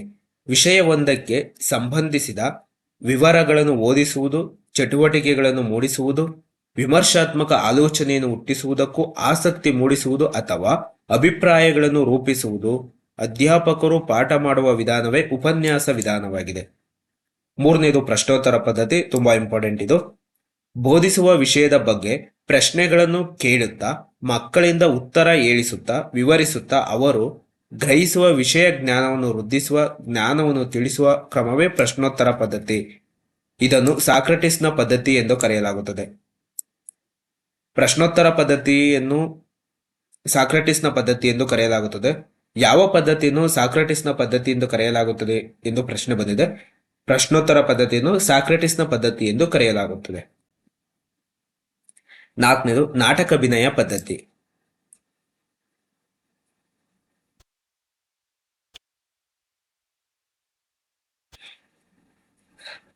ನಾಟಕ ಅಭಿನಯ ಪದ್ಧತಿ ಕತೆ, ಜೀವನ ಚರಿತ್ರೆ, ವಿವರಣೆ ಮೊದಲಾದವುಗಳನ್ನು ಸಂಭಾಷಣೆಯ ರೀತಿ ಅಗತ್ಯ ಪಾತ್ರಗಳನ್ನು ಸೃಷ್ಟಿಸಿ ಸಂದರ್ಭಕ್ಕೆ ತಕ್ಕಂತೆ ಶಾರೀರಿಕ ಹಾವಭಾವಗಳನ್ನು ಅಳವಡಿಸಿಕೊಂಡು ಬೋಧಿಸುವುದೇ ನಾಟಕ ಅಭಿನಯ ಪದ್ಧತಿಯಾಗಿದೆ. ನಾಟಕ ಅಭಿನಯ ಪದ್ಧತಿ ಎಂದರೆ ಕತೆ, ಜೀವನ ಚರಿತ್ರೆ, ವಿವರಣೆ ಮೊದಲಾದವುಗಳನ್ನು ಸಂಭಾಷಣೆಯ ರೀತಿ ಅಗತ್ಯ ಪಾತ್ರಗಳನ್ನು ಸೃಷ್ಟಿಸಿ ಸಂದರ್ಭಕ್ಕೆ ತಕ್ಕಂತೆ ಶಾರೀರಿಕ ಹಾವಭಾವಗಳನ್ನು ಅಳವಡಿಸಿಕೊಂಡು ಬೋಧಿಸುವುದೇ ನಾಟಕ ಅಭಿನಯ ಪದ್ಧತಿಯಾಗಿದೆ. ಐದನೇದು ಅನುಗಮನ ಪದ್ಧತಿ, ತುಂಬಾ ಇಂಪಾರ್ಟೆಂಟ್ ಇದು. ನಿರ್ದಿಷ್ಟವಾದ ವಿಷಯಗಳಿಂದ ಒಂದು ಸಾಮಾನ್ಯ ತೀರ್ಮಾನದತ್ತ ತಾರ್ಕಿಕವಾಗಿ ಯೋಜಿಸುವ ಮತ್ತು ಒಂದು ವಿಧಾನವೇ ಅನುಗಮನ ವಿಧಾನವಾಗಿದೆ. ಅನುಗಮನ ಪದ್ಧತಿ ಎಂದರೆ ನಿರ್ದಿಷ್ಟವಾದ ವಿಷಯಗಳಿಂದ ಒಂದು ಸಾಮಾನ್ಯ ತೀರ್ಮಾನದತ್ತ ತಾರ್ಕಿಕವಾಗಿ ಯೋಜಿಸುವ ಒಂದು ವಿಧಾನವೇ ಅನುಗಮನ ವಿಧಾನವಾಗಿದೆ. ಅನುಗಮನ ಪದ್ಧತಿಯ ವಿಶೇಷತೆ ಎಂದರೆ ಇಲ್ಲಿ ಉದಾಹರಣೆಗಳಿಂದ ಸೂತ್ರದ ಕಡೆಗೆ, ಮೂರ್ತದಿಂದ ಅಮೂರ್ತದ ಕಡೆಗೆ ಸಾಗುವ ಬೋಧನೆಯನ್ನು ಅನುಗಮನ ವಿಧಾನ ಎಂದು ಕರೆಯಲಾಗುತ್ತದೆ. ಅನುಗಮನ ಪದ್ಧತಿಯ ವಿಶೇಷತೆ ಎಂದರೆ ಉದಾಹರಣೆಗಳಿಂದ ಸೂತ್ರದ ಕಡೆಗೆ, ಮೂರ್ತದಿಂದ ಅಮೂರ್ತದ ಕಡೆಗೆ ಸಾಗುವ ವಿಧಾನವೇ ಅನುಗಮನ ವಿಧಾನ. ಈ ಅನುಗಮನ ಪದ್ಧತಿಯ ಪ್ರತಿಪಾದಕರ ಫ್ರಾನ್ಸಿಸ್ ಬೇಕನ್ ರವರನ್ನು ಅನುಗಮನ ಪದ್ಧತಿಯ ಜನಕ ಎಂದು ಕರೆಯಲಾಗುತ್ತದೆ. ಆರನೇದು ನಿಗಮನ ಪದ್ಧತಿ. ಸಾಮಾನ್ಯ ತೀರ್ಮಾನ, ಸೂತ್ರ, ನಿಯಮಗಳಿಂದ ಪ್ರಾರಂಭವಾಗಿ ನಿರ್ದಿಷ್ಟವಾದ ವಿಷಯಗಳತ್ತ ತಾರ್ಕಿಕವಾಗಿ ಸಾಗುವ ಬೋಧನಾ ಕ್ರಿಯೆಯೇ ನಿಗಮನ ಪದ್ಧತಿ. ನಿಗಮನ ಪದ್ಧತಿ ಎಂದರೆ ಸಾಮಾನ್ಯ ತೀರ್ಮಾನ, ಸೂತ್ರ, ನಿಯಮಗಳಿಂದ ಪ್ರಾರಂಭವಾಗಿ ನಿರ್ದಿಷ್ಟವಾದ ವಿಷಯಗಳತ್ತ ತಾರ್ಕಿಕವಾಗಿ ಸಾಗುವ ಬೋಧನಾ ಕ್ರಿಯೆಯೇ ನಿಗಮನ ಪದ್ಧತಿ. ಇಲ್ಲಿ ಬೋಧನೆಯು ನಿಯಮದಿಂದ ಉದಾಹರಣೆಯ ಕಡೆಗೆ, ಅಮೂರ್ತದಿಂದ ಮೂರ್ತದ ಕಡೆಗೆ ಸಾಗುತ್ತದೆ. ನಿಗಮನ ಪದ್ಧತಿ ವಿಶೇಷತೆ ಎಂದರೆ ಬೋಧನೆಯು ಯಾವಾಗಲೂ ಕೂಡ ನಿಯಮದಿಂದ ಉದಾಹರಣೆಯ ಕಡೆಗೆ, ಅಮೂರ್ತದಿಂದ ಮೂರ್ತದ ಕಡೆಗೆ ಸಾಗುತ್ತದೆ. ನಿಗಮನ ಪದ್ಧತಿಯ ಪ್ರತಿಪಾದಕರು ಅರಿಸ್ಟಾಟಲ್.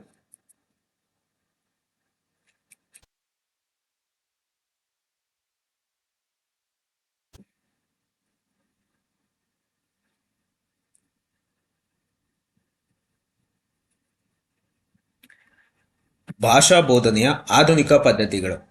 ಮೊದಲನೇದು ಪ್ರಯೋಗಾಲಯ ಪದ್ಧತಿ, ನಂತರ ಸಂಶೋಧನಾ ಪದ್ಧತಿ, ಡಾಲ್ಟನ್ ಪದ್ಧತಿ, ಕಿಂಡರ್ ಗಾರ್ಡನ್ ಪದ್ಧತಿ, ಕಂಪ್ಯೂಟರ್ ಸಹಾಯಕ ಬೋಧನಾ ಪದ್ಧತಿ, ದೃಕ್ಶ್ರಾವಣೋಪಕರಣಗಳ ಪದ್ಧತಿ, ಮನೋವೈಜ್ಞಾನಿಕ ಆಟಗಳ ವಿಧಾನ, ಪಠ್ಯಪುಸ್ತಕ ಪದ್ಧತಿ, ಪಾತ್ರ ನಿರ್ವಹಣಾ ಪದ್ಧತಿ, ಕ್ರೀಡಾ ಪದ್ಧತಿ, ಸ್ವಯಂ ಬೋಧನೆ ಪದ್ಧತಿ. ಇವೆಲ್ಲವೂ ಕೂಡ ಭಾಷಾ ಬೋಧನೆಯ ಆಧುನಿಕ ಪದ್ಧತಿಗಳಾಗಿವೆ.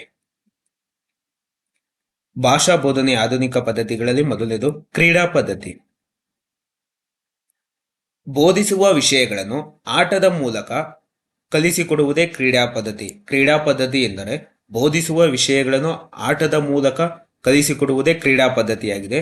ಈ ಪದ್ಧತಿಯ ಬಗ್ಗೆ ಅಮೆರಿಕದ ಕಾರ್ಡ್ವೆಲ್ ಕುಕ್ ತಮ್ಮ ಪ್ಲೇವೇ ಎಂಬ ಪುಸ್ತಕದಲ್ಲಿ ತಿಳಿಸಿದ್ದಾರೆ.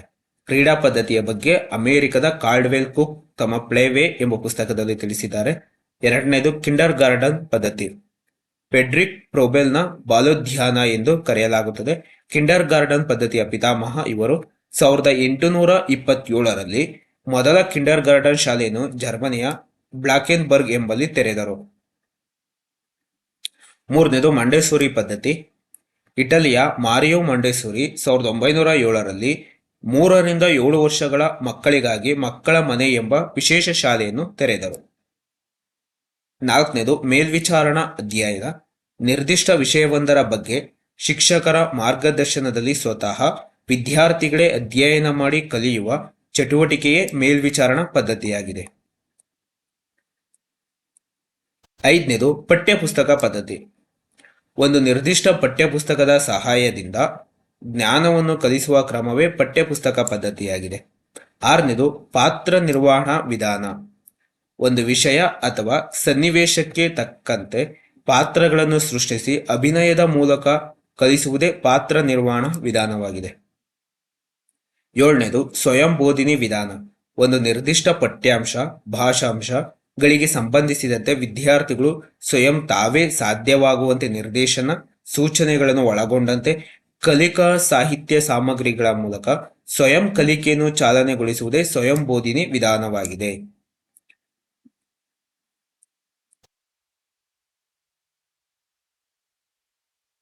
ಪದ ಸಂಪತ್ತು. ವ್ಯಕ್ತಿಯೊಬ್ಬನು ತನ್ನ ಭಾಷೆಯಲ್ಲಿ ಸಂಗ್ರಹಿಸಿ ಬಳಸುತ್ತಿರುವ ಪದಗಳ ಮೊತ್ತವೇ ಪದ ಸಂಪತ್ತು. ಪದ ಸಂಪತ್ತು ಎಂದರೆ ವ್ಯಕ್ತಿಯೊಬ್ಬನು ತನ್ನ ಭಾಷೆಯಲ್ಲಿ ಸಂಗ್ರಹಿಸಿ ಬಳಸುತ್ತಿರುವ ಪದಗಳ ಮೊತ್ತವೇ ಪದ ಸಂಪತ್ತಾಗಿದೆ. ನಿತ್ಯ ಜೀವನದಲ್ಲಿ ಬಳಸಲ್ಪಡುವ ಶಬ್ದಗಳನ್ನು ಸಕ್ರಿಯ ಪದಗಳೆಂದರೆ ಬಳಸದೇ ಇರುವ ಪದಗಳನ್ನು ನಿಷ್ಕ್ರಿಯ ಪದಗಳು ಎನ್ನಲಾಗುತ್ತದೆ. ನಿತ್ಯ ಜೀವನದಲ್ಲಿ ಬಳಸಲ್ಪಡುವ ಶಬ್ದಗಳನ್ನು ಸಕ್ರಿಯ ಪದಗಳೆಂದರೆ ಬಳಸದೇ ಇರುವ ಪದಗಳನ್ನು ನಿಷ್ಕ್ರಿಯ ಪದಗಳು ಎನ್ನಲಾಗುತ್ತದೆ.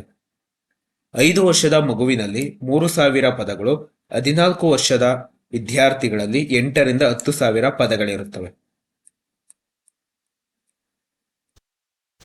ಗದ್ಯ ಬೋಧನೆ. ಗದ್ಯ ಎಂದರೇನು? ಛಂದೋ ನಿಯಮಗಳಿಗೆ ಒಳಪಡದೆ ಶಿಷ್ಟ ಭಾಷೆಯಲ್ಲಿ ವ್ಯಾಕರಣ ಮತ್ತು ಅರ್ಥಬದ್ಧವಾಗಿ ತರ್ಕಬದ್ಧವಾಗಿ ವಾಕ್ಯ ಸರಣಿಗಳ ಮೂಲಕ ಸುಸಂಬದ್ಧವಾಗಿ ರಚಿಸುವ ಪಠ್ಯವೇ ಗದ್ಯವಾಗಿದೆ.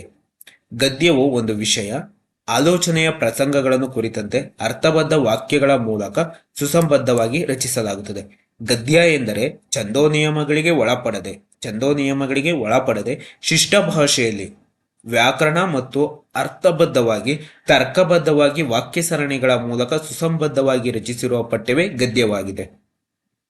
ಕತೆ, ಕಾದಂಬರಿ, ನಾಟಕ, ಪ್ರಬಂಧ, ಜೀವನ ಚರಿತ್ರೆ, ವರದಿ, ನಾಟಕ, ದಿನಚರಿ, ಆತ್ಮಕಥೆ, ವಿಮರ್ಶೆ ಮುಂತಾದ ಛಂದೋ ನಿಯಮಗಳಿಗೆ ಒಳಪಡದ ಸಾಹಿತ್ಯ ಪ್ರಕಾರಗಳು ಗದ್ಯದ ಸಾಲಿಗೆ ಸೇರುತ್ತವೆ.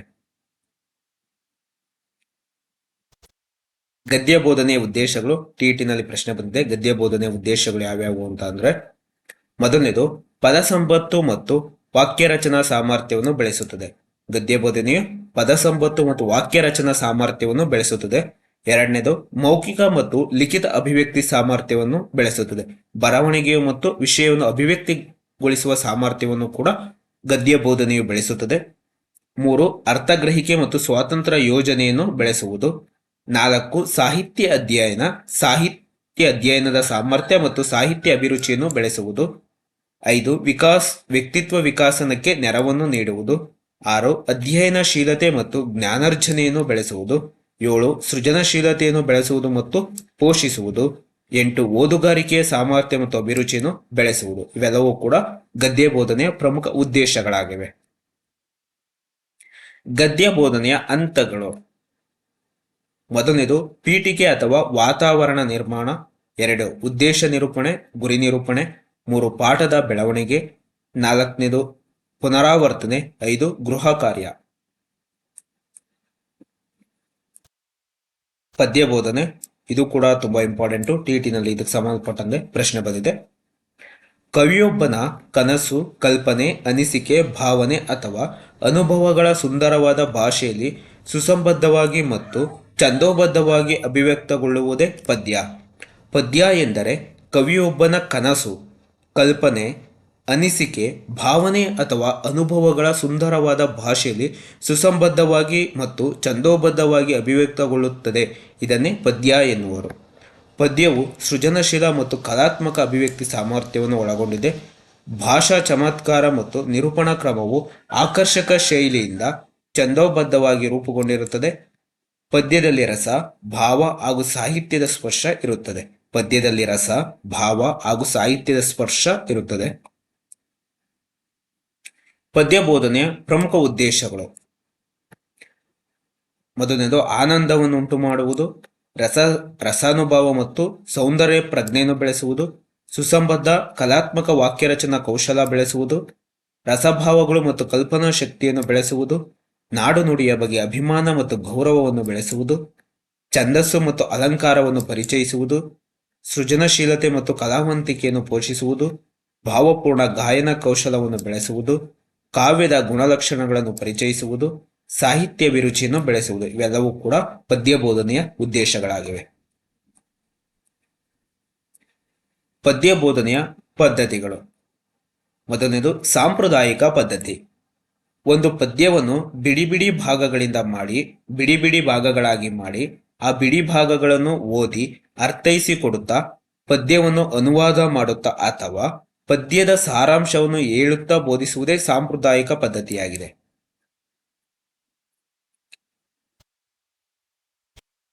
ಸಾಂಪ್ರದಾಯಿಕ ಪದ್ಧತಿ ಎಂದರೆ ಒಂದು ಪದ್ಯವನ್ನು ಬಿಡಿ ಬಿಡಿ ಭಾಗಗಳಾಗಿ ಮಾಡಿ ಆ ಬಿಡಿ ಭಾಗಗಳನ್ನು ಓದಿ ಅರ್ಥೈಸಿಕೊಡುತ್ತಾ ಪದ್ಯವನ್ನು ಅನುವಾದ ಮಾಡುತ್ತಾ ಅಥವಾ ಪದ್ಯದ ಸಾರಾಂಶವನ್ನು ಹೇಳುತ್ತಾ ಬೋಧಿಸುವುದೇ ಸಾಂಪ್ರದಾಯಿಕ ಪದ್ಧತಿಯಾಗಿದೆ.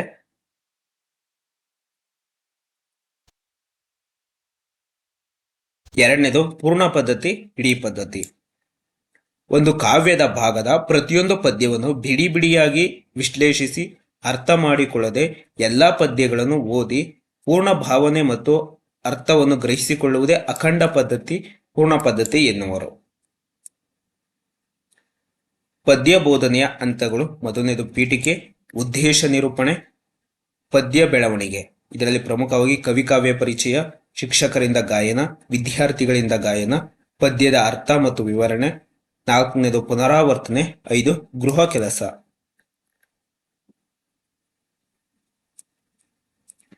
ಗಮಕ ಕಲೆ: ಕಾವ್ಯ ಅಥವಾ ಸಾಹಿತ್ಯದ ವಿಷಯಗಳನ್ನು ಅರ್ಥಪೂರ್ಣವಾಗಿ, ರಾಗವಾಗಿ, ಭಾವಪೂರ್ಣವಾಗಿ, ಸುಂದರವಾಗಿ ವಾಚನ ಮಾಡುವ ಕಲೆಯೇ ಗಮಕ ಕಲೆ.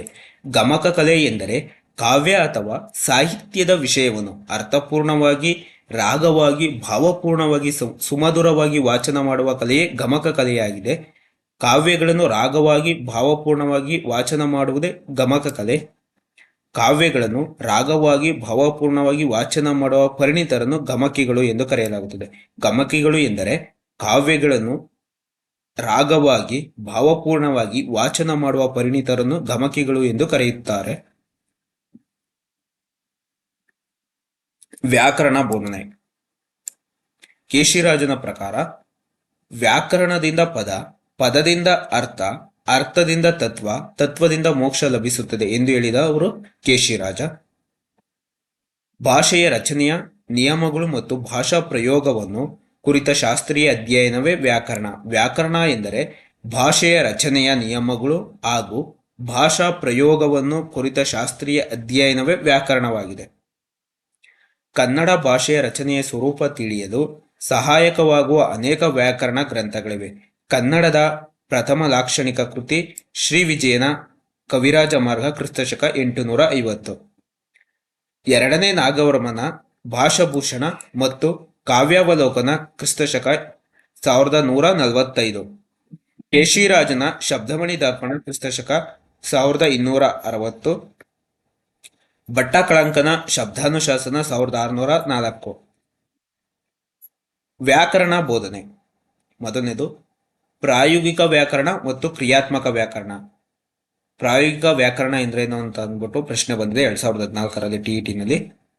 ವ್ಯಾಕರಣ ಅಂಶಗಳನ್ನು ಪ್ರತ್ಯೇಕವಾಗಿ ಬಿಡಿ ಪದ್ಧತಿಯಿಂದ ಬೋಧಿಸದೆ ಭಾಷಾ ಪ್ರಯೋಗದ ಸಂದರ್ಭದಲ್ಲಿಯೇ ಪರಿಚಯಿಸುವುದೇ ಪ್ರಾಯೋಗಿಕ ಅಥವಾ ಕ್ರಿಯಾತ್ಮಕ ವ್ಯಾಕರಣ ಎನ್ನುವರು. ವ್ಯಾಕರಣ ಅಂಶಗಳನ್ನು ಪ್ರತ್ಯೇಕವಾಗಿ ಬಿಡಿ ಪದ್ಧತಿಯಿಂದ ಬೋಧಿಸದೆ ಭಾಷೆಯ ಪ್ರಯೋಗದ ಸಂದರ್ಭದಲ್ಲಿ ಪರಿಚಯಿಸುವುದೇ ಪ್ರಾಯೋಗಿಕ ಅಥವಾ ಕ್ರಿಯಾತ್ಮಕ ವ್ಯಾಕರಣ ಎನ್ನುವರು. ಎರಡನೇದು ವ್ಯಾಕರಣದ ಸಾಂಪ್ರದಾಯಿಕ ಬೋಧನಾ ಕ್ರಮ. ಭಾಷೆಯ ಪ್ರಯೋಗದ ಮೂಲಕ ವ್ಯಾಕರಣಾಂಶಗಳನ್ನು ಪರಿಚಯಿಸದೆ ವ್ಯಾಕರಣದ ನಿಯಮಗಳು, ಸೂತ್ರಗಳನ್ನು ಪ್ರತ್ಯೇಕವಾಗಿ ಕಲಿಸುವುದೇ ವ್ಯಾಕರಣದ ಸಾಂಪ್ರದಾಯಿಕ ಬೋಧನಾ ಕ್ರಮವಾಗಿದೆ. ವ್ಯಾಕರಣ ಬೋಧನೆಯ ಪ್ರಕಾರಗಳು: ಮೊದಲನೇದು ಅನುಗಮನ ಪದ್ಧತಿ.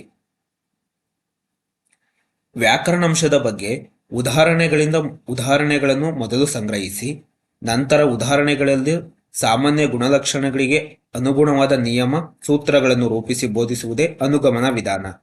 ವ್ಯಾಕರಣಾಂಶದ ಬಗ್ಗೆ ಉದಾಹರಣೆಗಳನ್ನು ಮೊದಲು ಸಂಗ್ರಹಿಸಿ ನಂತರ ಉದಾಹರಣೆಗಳಲ್ಲಿನ ಸಾಮಾನ್ಯ ಗುಣಲಕ್ಷಣಗಳಿಗೆ ಅನುಗುಣವಾದ ನಿಯಮ, ಸೂತ್ರವನ್ನು ರೂಪಿಸಿ ಬೋಧಿಸುವುದೇ ಅನುಗಮನ ವಿಧಾನ. ಇಲ್ಲಿ ಬೋಧನೆಯು ಉದಾಹರಣೆಗಳಿಂದ ಸೂತ್ರದ ಕಡೆಗೆ, ಮೂರ್ತದಿಂದ ಅಮೂರ್ತದ ಕಡೆಗೆ ಸಾಗುತ್ತದೆ. ಇದು ವ್ಯಾಕರಣ ಬೋಧನೆಯ ಉತ್ತಮ ವಿಧಾನವಾಗಿದೆ. ಅನುಗಮನ ವಿಧಾನದ ಹಂತಗಳು: ಮೊದಲನೇದು ಉದಾಹರಣೆಗಳನ್ನು ಸಂಗ್ರಹ ಮಾಡುವುದು, ನಂತರ ಉದಾಹರಣೆಗಳ ಪರಿಶೀಲನೆ, 3 ಸೂತ್ರ ಅಥವಾ ಸೂತ್ರ ನಿಯಮಗಳ ರಚನೆಯನ್ನು ಮಾಡುವುದು.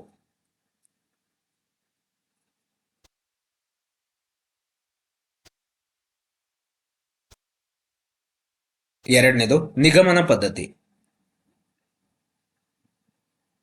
ವ್ಯಾಕರಣ ಅಂಶದ ಬಗ್ಗೆ ಮೊದಲು ಸೂತ್ರವನ್ನು ಅಥವಾ ನಿಯಮವನ್ನು ಕೊಟ್ಟು ನಂತರ ನಿಯಮದ ಗುಣಗಳನ್ನು ಅರ್ಥ ಮಾಡಿಕೊಂಡು ಆ ಗುಣಗಳಿಗೆ ಅನುಗುಣವಾಗಿ ಉದಾಹರಣೆಗಳನ್ನು ಅನ್ವಯ ಮಾಡುವುದೇ ನಿಗಮನ ವಿಧಾನ.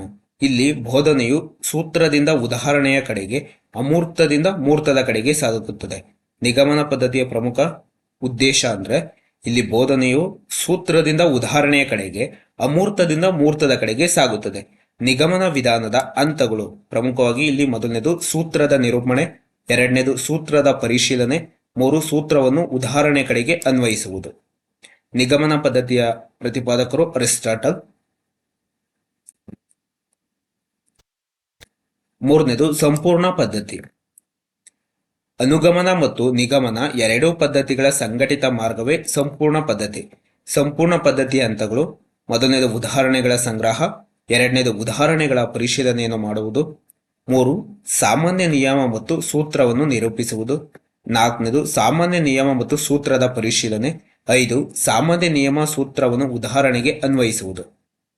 ಇವೆಲ್ಲವೂ ಕೂಡ ಸಂಪೂರ್ಣ ಪದ್ಧತಿಗೆ ಸಂಬಂಧಪಟ್ಟಂತ ಮಾಹಿತಿಯಾಗಿದೆ.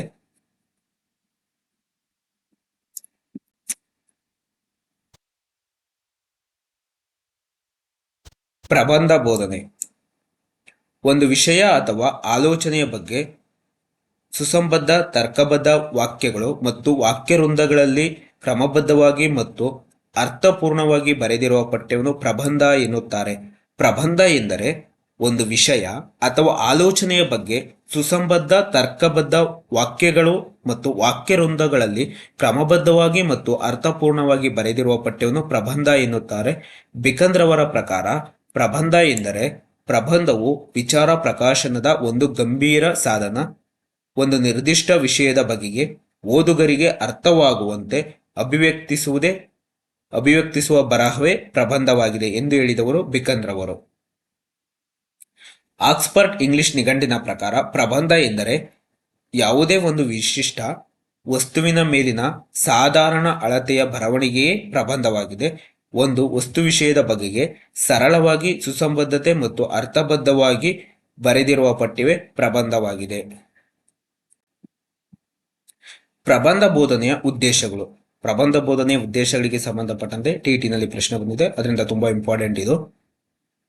ಮೊದಲನೇದು ವಾಕ್ಯವೃಂದ ರಚನಾ ಸಾಮರ್ಥ್ಯವನ್ನು ಬೆಳೆಸುವುದು, ಎರಡನೇದು ಪದ ಸಂಪತ್ತು ಮತ್ತು ಪದ ಪ್ರಯೋಗ ಸಾಮರ್ಥ್ಯವನ್ನು ಬೆಳೆಸುವುದು, ಮೂರು ಉತ್ತಮ ಭಾಷಾ ಶೈಲಿಯನ್ನು ಪರಿಚಯಿಸುವುದು, ನಾಲ್ಕನೇದು ತರ್ಕಬದ್ಧ ಆಲೋಚನಾ ಶಕ್ತಿಯನ್ನು ಬೆಳೆಸುವುದು, ಐದು ಸಾಹಿತ್ಯ ಅಭಿರುಚಿ ಮತ್ತು ಸೃಜನಶೀಲತೆಯನ್ನು ಬೆಳೆಸುವುದು, ಆರು ವ್ಯಕ್ತಿತ್ವ ಪೋಷಣೆ ಮತ್ತು ಜೀವನ ಮೌಲ್ಯಗಳನ್ನು ಬೆಳೆಸುವುದು, ಏಳನೇದು ಶುದ್ಧ ಭಾಷಾ ಪ್ರಯೋಗವನ್ನು ಅಭ್ಯಾಸ ಮಾಡಿಸುವುದು, ಎಂಟು ಸ್ವಯಂ ಅಭಿವ್ಯಕ್ತಿ ಸಾಮರ್ಥ್ಯವನ್ನು ಪೋಷಿಸುವುದು, ಒಂಬತ್ತು ಉತ್ತಮ ಮಾತುಗಾರಿಕೆ ಮತ್ತು ಬರವಣಿಗೆ ಸಾಮರ್ಥ್ಯವನ್ನು ಕೂಡ ಪ್ರಬಂಧ ಬೋಧನೆ ಬೆಳೆಸುತ್ತದೆ. ಒಂದು ಚೌಕಟ್ಟಿನೊಳಗೆ ವಿಷಯವನ್ನು ಅಡಕ ಮಾಡಿ ಬರೆಯುವ ಸಾಮರ್ಥ್ಯವನ್ನು ಕೂಡ ಪ್ರಬಂಧ ಬೋಧನೆ ಬೆಳೆಸುತ್ತದೆ. ವಿಷಯ ಸಂಗ್ರಹ ಮತ್ತು ಜ್ಞಾನಾರ್ಜನೆಯನ್ನು ಕೂಡ ಪ್ರಬಂಧ ಬೋಧನೆ ಬೆಳೆಸುತ್ತದೆ. ಇವೆಲ್ಲವೂ ಕೂಡ ಪ್ರಬಂಧ ಬೋಧನೆಗೆ ಸಂಬಂಧಪಟ್ಟಂತ ಪ್ರಮುಖ ಉದ್ದೇಶಗಳಾಗಿವೆ. ಪ್ರಬಂಧ ರಚನೆಯ ಹಂತಗಳು: ಮೊದಲನೇದು ವಿಷಯದ ಆಯ್ಕೆ, ಎರಡನೇದು ಮಾಹಿತಿಯನ್ನು ಸಂಗ್ರಹ ಮಾಡಬೇಕು. ಮೊದಲನೇದು ವಿಷಯ ಆಯ್ಕೆ ಆದ್ಮೇಲೆ ನಂತರ ಮಾಹಿತಿಯನ್ನು ಸಂಗ್ರಹಣೆ ಮಾಡಬೇಕು. ಮೂರನೇದು ಮಾಹಿತಿಯನ್ನು ಅನುಕ್ರಮವಾಗಿ ಜೋಡಿಸುವುದು. ನಾಲ್ಕನೇದು ವ್ಯವಸ್ಥೆಗೊಳಿಸಿದ ಮಾಹಿತಿಯನ್ನು ಸುಸಂಬದ್ಧವಾಗಿ ಬರೆಯುವುದು. ಇವೆಲ್ಲ ಕೂಡ ಪ್ರಬಂಧ ರಚನೆಯ ಹಂತಗಳಾಗಿವೆ.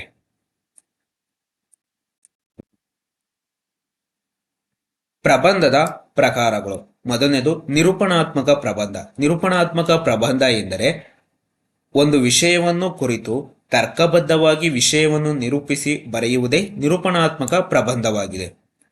ಎರಡನೇದು ವಿವರಣಾತ್ಮಕ ಪ್ರಬಂಧ. ವಿವರಣಾತ್ಮಕ ಪ್ರಬಂಧ ಎಂದರೆ ಒಂದು ವಸ್ತು, ವಿಷಯ, ಘಟನೆಯನ್ನು ಕುರಿತಂತೆ ಅದು ಇರುವಂತೆ ನಡೆದಿರುವಂತೆ ವ್ಯವಸ್ಥಿತವಾಗಿ ವಿವರಿಸಿ ಬರೆಯುವುದೇ ವಿವರಣಾತ್ಮಕ ಪ್ರಬಂಧವಾಗಿದೆ.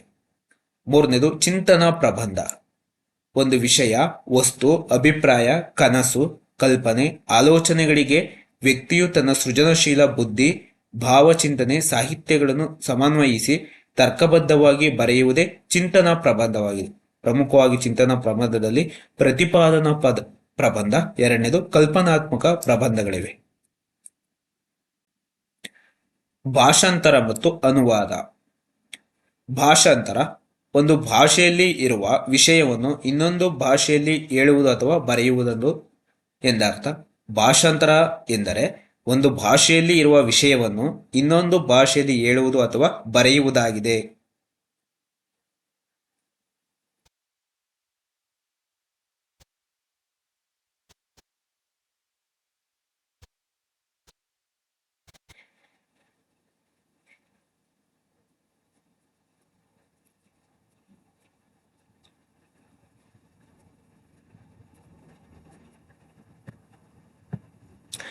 ಬರಹದಲ್ಲಿರುವ ಅಥವಾ ಮೌಖಿಕ ವಿಷಯವೊಂದನ್ನು ಒಂದು ಭಾಷೆಯಿಂದ ಮತ್ತೊಂದು ಭಾಷೆಗೆ ಪರಿವರ್ತಿಸುವುದೇ ಭಾಷಾಂತರವಾಗಿದೆ. ಭಾಷಾಂತರ ಎಂದರೆ ಬರಹದಲ್ಲಿರುವ ಅಥವಾ ಮೌಖಿಕ ವಿಷಯವನ್ನು ಒಂದು ಭಾಷೆಯಿಂದ ಮತ್ತೊಂದು ಭಾಷೆಗೆ ಪರಿವರ್ತಿಸುವುದೇ ಭಾಷಾಂತರವಾಗಿದೆ.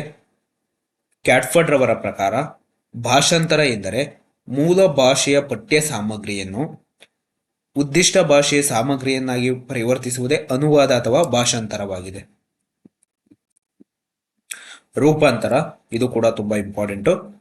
ಕಾಲ, ದೇಶ, ಸಂಸ್ಕೃತಿಗಳನ್ನು ಆಧರಿಸಿ ಮೂಲ ಕೃತಿಯನ್ನು ಬೇರೊಂದು ಭಾಷೆಗೆ ಅಳವಡಿಸುವುದೇ ರೂಪಾಂತರವಾಗಿದೆ. ರೂಪಾಂತರ ಎಂದರೆ ಕಾಲ, ದೇಶ, ಸಂಸ್ಕೃತಿಗಳನ್ನು ಆಧರಿಸಿ ಮೂಲ ಕೃತಿಯನ್ನು ಬೇರೊಂದು ಭಾಷೆಗೆ ಅಳವಡಿಸುವುದೇ ರೂಪಾಂತರವಾಗಿದೆ. ಶೇಕ್ಸ್ಪಿಯರ್ನ ಹ್ಯಾಮ್ಲೆಟ್ ನಾಟಕವನ್ನು ಕುವೆಂಪುರವರು ರಕ್ತಾಕ್ಷಿ ಎಂದು ರೂಪಾಂತರಿಸಿದ್ದಾರೆ. ಶೇಕ್ಸ್ಪಿಯರ್ನ ಹ್ಯಾಮ್ಲೆಟ್ ನಾಟಕವನ್ನು ಕುವೆಂಪುರವರು ರಕ್ತಾಕ್ಷಿ ಎಂದು ರೂಪಾಂತರಿಸಿದ್ದಾರೆ. ಟೆಂಪೆಸ್ಟ್ ಅನ್ನು ಬಿರುಗಾಳಿ ಎಂದು ರೂಪಾಂತರಿಸಿದ್ದಾರೆ. ಬಿರುಗಾಳಿ ಟೆಂಪೆಸ್ಟ್ ನಾಟಕದ ಅನುವಾದವಲ್ಲ, ಬದಲಾಗಿ ಇದೊಂದು ರೂಪಾಂತರವಾಗಿದೆ.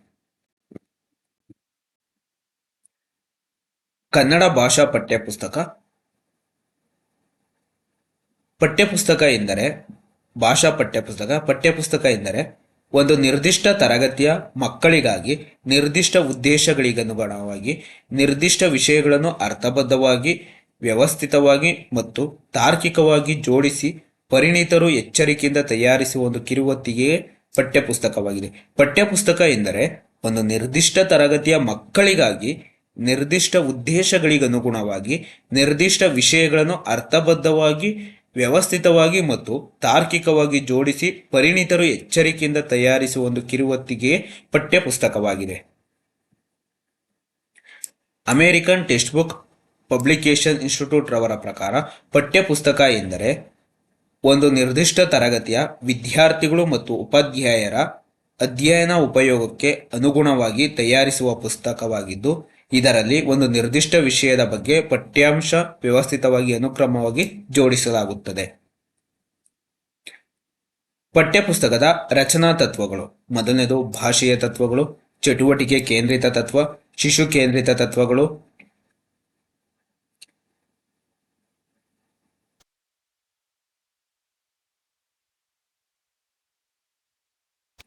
ವ್ಯಾಕರಣ ತತ್ವ, ಪ್ರಜಾಪ್ರಭುತ್ವ ತತ್ವ, ಮೌಲ್ಯಮಾಪನ ತತ್ವ, ಮಾನವೀಯ ಮೌಲ್ಯಗಳ ತತ್ವ, ವೈಯಕ್ತಿಕ ಭಿನ್ನತೆಯ ತತ್ವ, ಸೃಜನಶೀಲತೆಯ ತತ್ವ, ನಿರಂತರತೆ ಮತ್ತು ಸಮಗ್ರತೆಯ ತತ್ವ, ಸಾಹಿತ್ಯದ ತತ್ವ, ಉಪಯುಕ್ತತೆಯ ತತ್ವ, ಪ್ರಗತಿಶೀಲ ತತ್ವ, ಸಮಕಾಲೀನ ಮತ್ತು ಭವಿಷ್ಯ ಧೋರಣೆಯ ತತ್ವ, ಅಭ್ಯಾಸ ತತ್ವ, ವ್ಯಾಕರಣ ತತ್ವ ಇವೆಲ್ಲವೂ ಕೂಡ ಪಠ್ಯಪುಸ್ತಕದ ರಚನಾ ತತ್ವಗಳಾಗಿವೆ.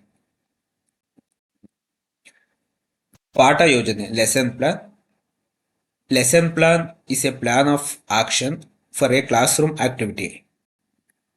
ಪಾಠ ಯೋಜನೆಯು ಒಂದು ತರಗತಿಯಲ್ಲಿನ ಚಟುವಟಿಕೆ ಯೋಜನೆಯಾಗಿದೆ. ಪಾಠ ಯೋಜನೆ ಎಂಬುದು ಒಂದು ತರಗತಿಯಲ್ಲಿನ ಚಟುವಟಿಕೆ ಯೋಜನೆಯಾಗಿದೆ. ಪಾಠ ಯೋಜನೆಯು ವ್ಯವಸ್ಥಿತವಾಗಿ ರಚಿಸಲಾಗಿರುವ ಪಠ್ಯ ಬೋಧನೆಯ ರೂಪುರೇಷೆಯಾಗಿದ್ದು, ಪಠ್ಯದ ಮುಖ್ಯ ಅಂಶಗಳನ್ನು ಬೋಧಿಸುವ ಕ್ರಮದಲ್ಲಿ ವ್ಯವಸ್ಥೆಗೊಳಿಸಲಾಗುತ್ತದೆ. ಇದರಲ್ಲಿ ಪಠ್ಯದ ಉದ್ದೇಶಗಳು, ಬೋಧನಾ ಅಂಶಗಳು, ಕೇಳಬಹುದಾದ ಪ್ರಶ್ನೆಗಳು, ಆಧಾರ ಗ್ರಂಥಗಳು ಮತ್ತು ಚಟುವಟಿಕೆಗಳು ಸೂಚಿಸಲ್ಪಟ್ಟಿದೆ. ಒಂದು ನಿರ್ದಿಷ್ಟ ತರಗತಿಗೆ ನಿರ್ದಿಷ್ಟ ಕಾಲಾವಧಿಯಲ್ಲಿ ನಿರ್ದಿಷ್ಟ ವಿಷಯ ಭಾಗವೊಂದರ ಬೋಧನೆಗೆ ಸಂಬಂಧಿಸಿದಂತೆ ಅಧ್ಯಾಪಕರ ಸಿದ್ಧತೆಯನ್ನು ವ್ಯವಸ್ಥಿತ ರೀತಿಯಲ್ಲಿ ನಿರೂಪಿಸಿರುವ ಒಂದು ಯೋಜನೆಯಾಗಿದ್ದು, ಇದರಲ್ಲಿ ಪಾಠ, ವಿಷಯ, ಸಾಮಾನ್ಯ ಮತ್ತು ನಿರ್ದಿಷ್ಟ ಉದ್ದೇಶಗಳ ವಿಷಯ ವಿಭಜನೆ, ವಿವರಣೆ, ಪ್ರಶ್ನೆಗಳು, ಮುಖ್ಯಾಂಶಗಳು, ವಿಷಯ ನಿರೂಪಣಾ ಕ್ರಮಗಳು ಉದ್ದೇಶವಾಗಿದ್ದು, ಮನೆ ಕಟ್ಟಲು ಒಂದು ನಕ್ಷೆಯಂತೆ ಬೋಧನೆಯು ಯೋಜನೆಯಾಗಿರುತ್ತದೆ.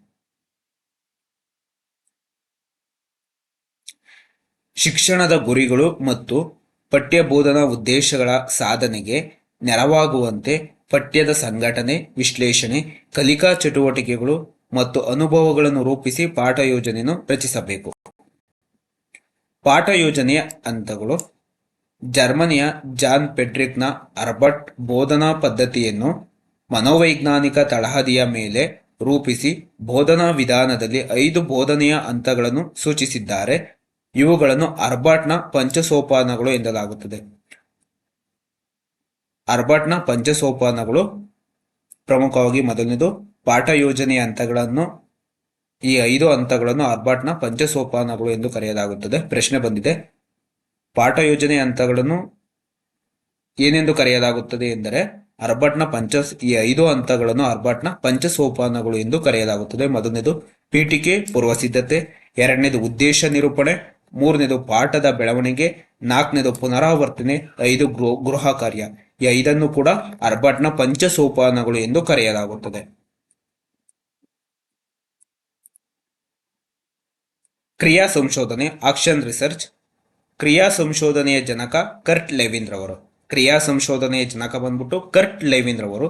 ಸ್ಟಿಫನ್ ಎಂ ಕೋರೆ ರವರು ಅಭಿವೃದ್ಧಿಪಡಿಸಿದ ಕ್ರಿಯಾ ಸಂಶೋಧನೆಯು ಹೆಚ್ಚು ಉಪಯುಕ್ತ ಎನಿಸುತ್ತದೆ.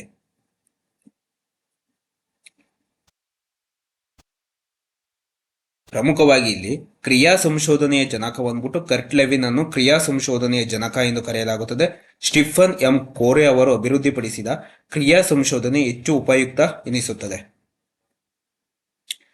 ವ್ಯಕ್ತಿಯೊಬ್ಬನು ತನ್ನ ಕಾರ್ಯಕ್ಷೇತ್ರದಲ್ಲಿ ಎದುರಾಗುವ ಸಮಸ್ಯೆಗಳಿಗೆ ತಾನೇ ತಕ್ಷಣ ಸರಳ ಸಂಶೋಧನೆ ಕೈಗೊಂಡು ಸಮಸ್ಯೆಗೆ ಪರಿಹಾರ ಮಾರ್ಗಗಳನ್ನು ಕಂಡುಕೊಂಡು ಕಾರ್ಯವನ್ನು ಪರಿಣಾಮಕಾರಿಯಾಗಿ ನಿರ್ವಹಿಸಲು ಕೈಗೊಳ್ಳುವ ವೈಜ್ಞಾನಿಕ ಕಾರ್ಯವೇ ಕ್ರಿಯಾ ಸಂಶೋಧನೆ. ಕ್ರಿಯಾ ಸಂಶೋಧನೆ ಎಂದರೆ ವ್ಯಕ್ತಿಯೊಬ್ಬನು ತನ್ನ ಕಾರ್ಯಕ್ಷೇತ್ರದಲ್ಲಿ ಎದುರಾಗುವ ಸಮಸ್ಯೆಗಳಿಗೆ ತಾನೇ ತಕ್ಷಣ ಸರಳ ಸಂಶೋಧನೆ ಕೈಗೊಂಡು ಸಮಸ್ಯೆಗೆ ಪರಿಹಾರ ಮಾರ್ಗಗಳನ್ನು ಕಂಡುಕೊಂಡು ಕಾರ್ಯವನ್ನು ಪರಿಣಾಮಕಾರಿಯಾಗಿ ನಿರ್ವಹಿಸಲು ಕೈಗೊಳ್ಳುವ ವೈಜ್ಞಾನಿಕ ಕಾರ್ಯವೇ ಕ್ರಿಯಾ ಸಂಶೋಧನೆಯಾಗಿದೆ. ಕ್ರಿಯಾ ಸಂಶೋಧನೆಯ ಹಂತಗಳು, ಈ 9 ಹಂತಗಳು ತುಂಬಾ ಇಂಪಾರ್ಟೆಂಟು. ಟಿಇಟಿನಲ್ಲಿ ಪ್ರಶ್ನೆ ಬಂದಿದೆ. ಇದನ್ನು ಎಜುಕೇಶನ್ ಸೈಕಾಲಜಿಯಲ್ಲೂ ಕೂಡ ಪ್ರಶ್ನೆ ಬಂದಿದೆ, ಜೊತೆಗೆ ಕನ್ನಡದಲ್ಲೂ ಕೂಡ ಪ್ರಶ್ನೆ ಬಂದಿದೆ. ಮೊದಲನೇ ಹಂತ ಯಾವುದು, ಎರಡನೇದು ಯಾವುದು, 5ನೇದು ಹಂತ ಯಾವುದು, ಕ್ರಿಯಾ ಸಂಶೋಧನೆಯ ಕೊನೆಯ ಹಂತ ಯಾವುದು ಎಂದು ಪ್ರಶ್ನೆ ಬಂದಿದೆ. ಮೊದಲನೇದು ಕ್ರಿಯಾ ಸಂಶೋಧನೆ ಹಂತಗಳಲ್ಲಿ ಮೊದಲನೇದು ಸಮಸ್ಯೆಯ ಕ್ಷೇತ್ರವನ್ನು ಗುರುತಿಸುವುದು. ಕ್ರಿಯಾ ಸಂಶೋಧನೆಯ ಮೊದಲನೇ ಹಂತ ಸಮಸ್ಯೆಯ ಕ್ಷೇತ್ರವನ್ನು ಗುರುತಿಸುವುದು. ಎರಡನೇದು ಸಮಸ್ಯೆಗಳನ್ನು ಸೂಕ್ಷ್ಮ ನಿರ್ದಿಷ್ಟಗೊಳಿಸುವುದು. ಮೂರನೇದು ಸಮಸ್ಯೆಯ ಸಂಭವನೀಯ ಕಾರಣಗಳ ವಿಶ್ಲೇಷಣೆ. ನಾಲ್ಕನೇದು ಉದ್ದೇಶಗಳನ್ನು ನಿರೂಪಿಸುವುದು. 5ನೇದು ಕ್ರಿಯಾ ಪ್ರಕಲ್ಪನೆ ರಚನೆ. ಕ್ರಿಯಾ ಪ್ರಕಲ್ಪನೆಯನ್ನು ಕ್ರಿಯಾ ಸಂಶೋಧಕನ ಕಣ್ಣು ಎಂದು ಕರೆಯಲಾಗುತ್ತದೆ. ಕ್ರಿಯಾ ಪ್ರಕಲ್ಪನೆಯನ್ನು ಕ್ರಿಯಾ ಸಂಶೋಧಕನ ಕಣ್ಣು ಎಂದು ಕರೆಯಲಾಗುತ್ತದೆ. ಟಿಇಟಿನಲ್ಲಿ ಪ್ರಶ್ನೆ ಬಂದಿದೆ. 6ನೇದು ಕ್ರಿಯಾ ಯೋಜನೆಯನ್ನು ತಯಾರಿಸುವುದು. 7ನೇದು ಕ್ರಿಯಾ ಯೋಜನೆಯ ಅನುಷ್ಠಾನ. 8 ದತ್ತಾಂಶಗಳ ವಿಶ್ಲೇಷಣೆ. 9 ಕ್ರಿಯಾ ಸಂಶೋಧನೆಯ ಫಲಗಳ ತೀರ್ಮಾನಗಳನ್ನು ರೂಪಿಸುವುದು. ಇವೆಲ್ಲವೂ ಕೂಡ ಕ್ರಿಯಾ ಸಂಶೋಧನೆಯ ಹಂತಗಳಾಗಿವೆ. ಮೌಲ್ಯಮಾಪನ.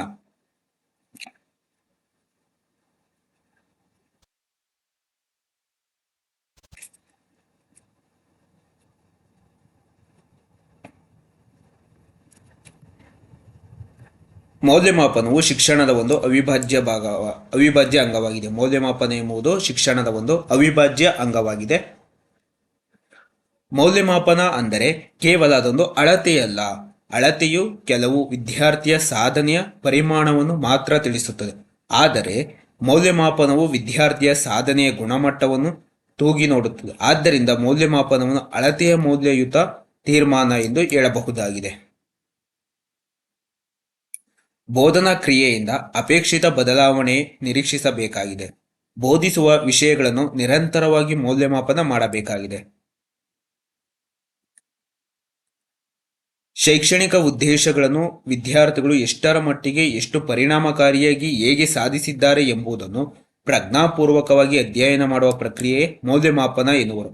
ಮೌಲ್ಯಮಾಪನ ಎಂದರೆ ಶೈಕ್ಷಣಿಕ ಉದ್ದೇಶಗಳನ್ನು ವಿದ್ಯಾರ್ಥಿಗಳು ಎಷ್ಟರ ಮಟ್ಟಿಗೆ ಎಷ್ಟು ಪರಿಣಾಮಕಾರಿಯಾಗಿ ಹೇಗೆ ಸಾಧಿಸಿದ್ದಾರೆ ಎಂಬುದನ್ನು ಪ್ರಜ್ಞಾಪೂರ್ವಕವಾಗಿ ಅಧ್ಯಯನ ಮಾಡುವ ಪ್ರಕ್ರಿಯೆಯನ್ನು ಮೌಲ್ಯಮಾಪನ ಎನ್ನುವರು. ಪ್ರಮುಖವಾಗಿ ನಿರಂತರ ಮತ್ತು ವ್ಯಾಪಕ ಮೌಲ್ಯಮಾಪನ. ನಿರಂತರ ಮೌಲ್ಯಮಾಪನ ಎಂದರೆ ಬೋಧಿಸುವ ಎಲ್ಲ ವಿಷಯಗಳನ್ನು ಕೇವಲ ವರ್ಷದ ಕೊನೆಯಲ್ಲಿ ಔಪಚಾರಿಕವಾಗಿ ಮೌಲ್ಯಮಾಪನ ಮಾಡದೆ ಪ್ರತಿಯೊಂದು ಅಂಶ ಘಟಕಗಳನ್ನು ಬೋಧಿಸುವ ಜೊತೆಯಲ್ಲಿಯೇ ನಿರಂತರವಾಗಿ ಔಪಚಾರಿಕವಾಗಿ ಮತ್ತು ಅನೌಪಚಾರಿಕವಾಗಿ ಮೌಲ್ಯಮಾಪನ ಮಾಡುವುದೇ ನಿರಂತರ ಮೌಲ್ಯಮಾಪನವಾಗಿದೆ. ನಿರಂತರ ಮೌಲ್ಯಮಾಪನ ಎಂದರೆ ಬೋಧಿಸುವ ಎಲ್ಲ ವಿಷಯಗಳನ್ನು ಕೇವಲ ವರ್ಷದ ಕೊನೆಯಲ್ಲಿ ಔಪಚಾರಿಕವಾಗಿ ಮೌಲ್ಯಮಾಪನ ಮಾಡದೆ ಪ್ರತಿಯೊಂದು ಅಂಶ ಘಟಕಗಳನ್ನು ಬೋಧಿಸುವ ಜೊತೆಯಲ್ಲಿಯೇ ನಿರಂತರವಾಗಿ ಔಪಚಾರಿಕವಾಗಿ ಮತ್ತು ಅನೌಪಚಾರಿಕವಾಗಿ ಮೌಲ್ಯಮಾಪನ ಮಾಡುವುದೇ ನಿರಂತರ ಮೌಲ್ಯಮಾಪನವಾಗಿದೆ. ಇದನ್ನು ಸ್ವಯಂ ಕಲಿಕೆಯನ್ನು ಪ್ರೋತ್ಸಾಹಿಸುತ್ತದೆ. ಈ ನಿರಂತರ ಮೌಲ್ಯಮಾಪನವು ಸ್ವಯಂ ಕಲಿಕೆಯನ್ನು ಪ್ರೋತ್ಸಾಹಿಸುತ್ತದೆ. ಶಿಕ್ಷಕರಿಗೆ ತಮ್ಮ ಬೋಧನಾ ಕಾರ್ಯವನ್ನು ಪರಿಣಾಮಕಾರಿಗೊಳಿಸಲು ಸಹಕಾರಿಯಾಗುತ್ತದೆ.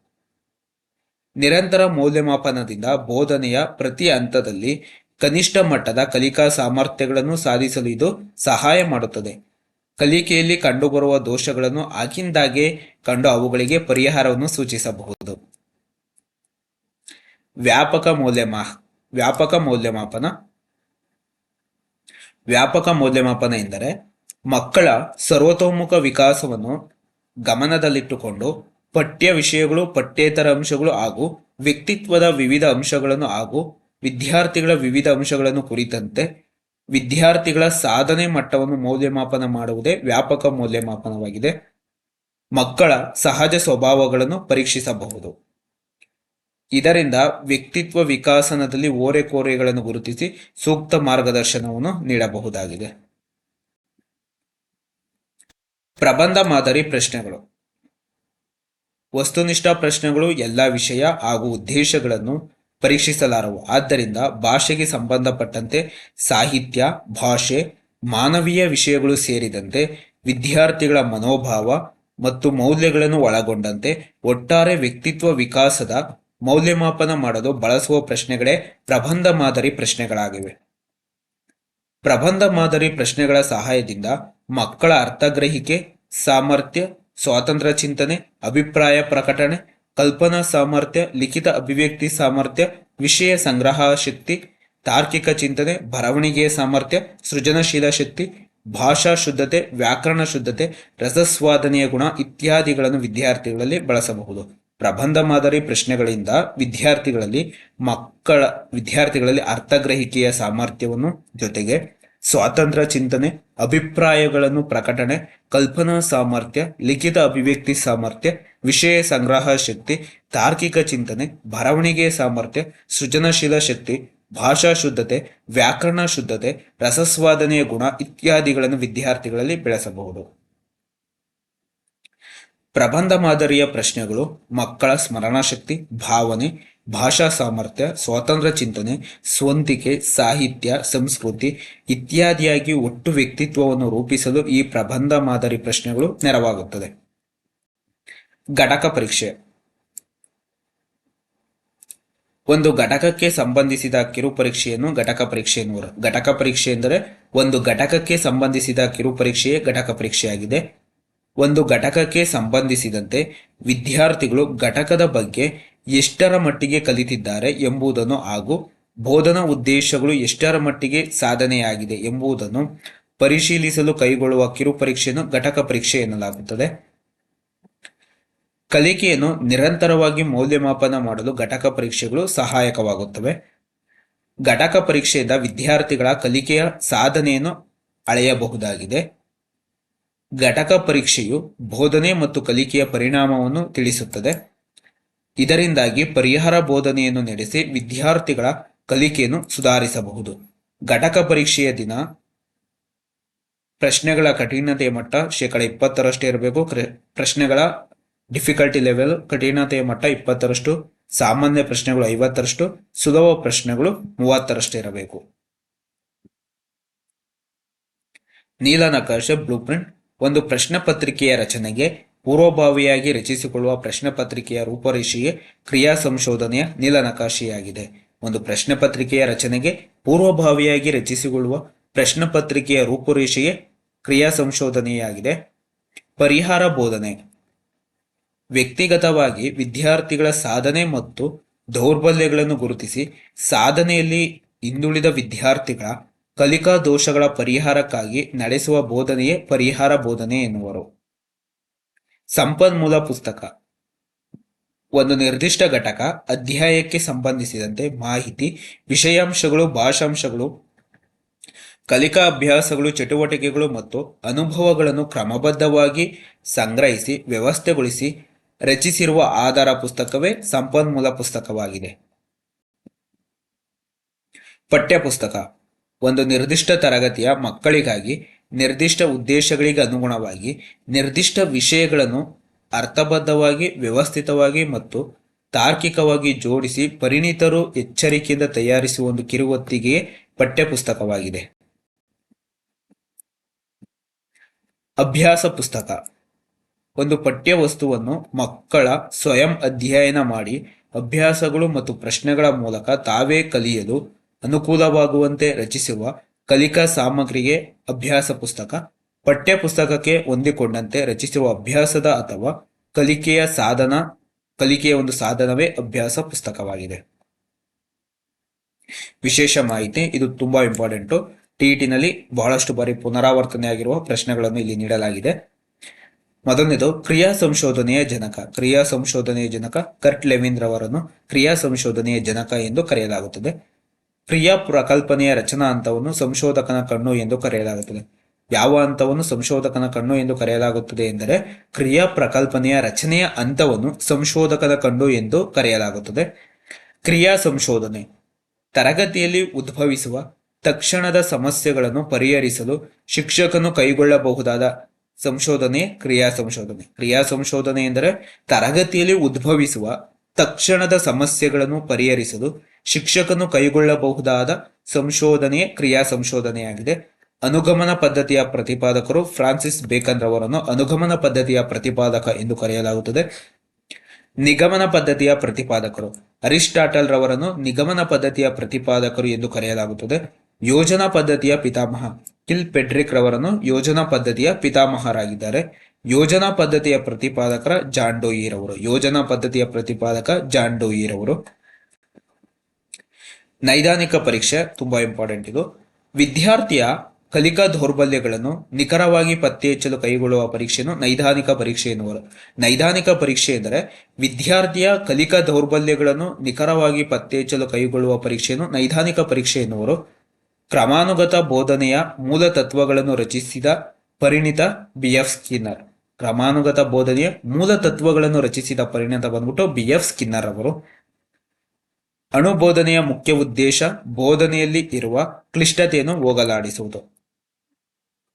ಸಂಕಲನಾತ್ಮಕ ಮೌಲ್ಯಮಾಪನ ಶಿಕ್ಷಕರು ಕಲಿಕೆಯನ್ನು ಅನುಕೂಲಿಸುತ್ತಾ ಒಂದು ತಾರ್ಕಿಕ ಅಂತ್ಯದಲ್ಲಿ ಕಲಿಕೆಯನ್ನು ಪರೀಕ್ಷೆ, ಚಿತ್ರ, ಸಂದರ್ಶನ, ಚರ್ಚೆ, ಯೋಜನೆ ಇತ್ಯಾದಿ ಚಟುವಟಿಕೆಗಳ ಮೂಲಕ ಮಾಪಿಸಿ ಕಲಿಕಾ ಪ್ರಗತಿಯನ್ನು ದಾಖಲಿಸುವುದು. ಉದಾಹರಣೆಗೆ ವಾರ್ಷಿಕ ಪರೀಕ್ಷೆಗಳು. ಸಂಕಲನಾತ್ಮಕ ಮೌಲ್ಯಮಾಪನಕ್ಕೆ ಉದಾಹರಣೆ ವಾರ್ಷಿಕ ಪರೀಕ್ಷೆಗಳಾಗಿದೆ. ಸಾಧನಾ ಪರೀಕ್ಷೆ ವಿದ್ಯಾರ್ಥಿಗಳ ಕಲಿಕೆಯ ಮಟ್ಟವನ್ನು ಅಳೆಯುವ ಪರೀಕ್ಷೆಯೇ ಸಾಧನಾ ಪರೀಕ್ಷೆ. ಸಾಧನಾ ಪರೀಕ್ಷೆ ಎಂದರೆ ವಿದ್ಯಾರ್ಥಿಯ ಕಲಿಕೆಯ ಮಟ್ಟವನ್ನು ಅಳೆಯುವ ಪರೀಕ್ಷೆಯೇ ಸಾಧನಾ ಪರೀಕ್ಷೆಯಾಗಿದೆ. ವಿದ್ಯಾರ್ಥಿಗಳ ಬಲ ಮತ್ತು ನ್ಯೂನ್ಯತೆಯನ್ನು ಪತ್ತೆ ಹಚ್ಚಲು ಬಳಸುವ ಪರೀಕ್ಷೆಯನ್ನು ನೈದಾನಿಕ ಪರೀಕ್ಷೆ ಎನ್ನುವರು. ನೈದಾನಿಕ ಪರೀಕ್ಷೆ ಎಂದರೆ ವಿದ್ಯಾರ್ಥಿಗಳ ಬಲ ಮತ್ತು ನ್ಯೂನ್ಯತೆಗಳನ್ನು ಪತ್ತೆ ಹಚ್ಚಲು ಬಳಸುವ ಪರೀಕ್ಷೆಯನ್ನು ನೈದಾನಿಕ ಪರೀಕ್ಷೆ ಎನ್ನುವರು. ಸಂಕಲನಾತ್ಮಕ ಮೌಲ್ಯಮಾಪನ ನಿರ್ದಿಷ್ಟ ಬೋಧನಾ ಕಲಿಕಾ ಪ್ರಕ್ರಿಯೆ ಅಂತ್ಯದಲ್ಲಿ ಕೈಗೊಳ್ಳುವ ಮೌಲ್ಯಮಾಪನವನ್ನು ಸಂಕಲನಾತ್ಮಕ ಮೌಲ್ಯಮಾಪನ ಎನ್ನುವರು. ಉದಾಹರಣೆಗೆ ವಾರ್ಷಿಕ ಪರೀಕ್ಷೆಗಳು. ರಚನಾತ್ಮಕ ಮೌಲ್ಯಮಾಪನ ಬೋಧನಾ ಪ್ರಕ್ರಿಯೆ ನಡೆಯುವಾಗಲೇ ಕಲಿಕಾ ಪ್ರಕ್ರಿಯೆಯನ್ನು ಖಚಿತಪಡಿಸಿಕೊಳ್ಳಲು ನಡೆಸುವ ಮೌಲ್ಯಮಾಪನವೇ ರಚನಾತ್ಮಕ ಅಥವಾ ರೂಪಣಾತ್ಮಕ ಮೌಲ್ಯಮಾಪನ ಎನ್ನುವರು. ಉದಾಹರಣೆಗೆ ಘಟಕ ಪರೀಕ್ಷೆ, ಮಾಸಿಕ ಪರೀಕ್ಷೆಗಳು ಇತ್ಯಾದಿ.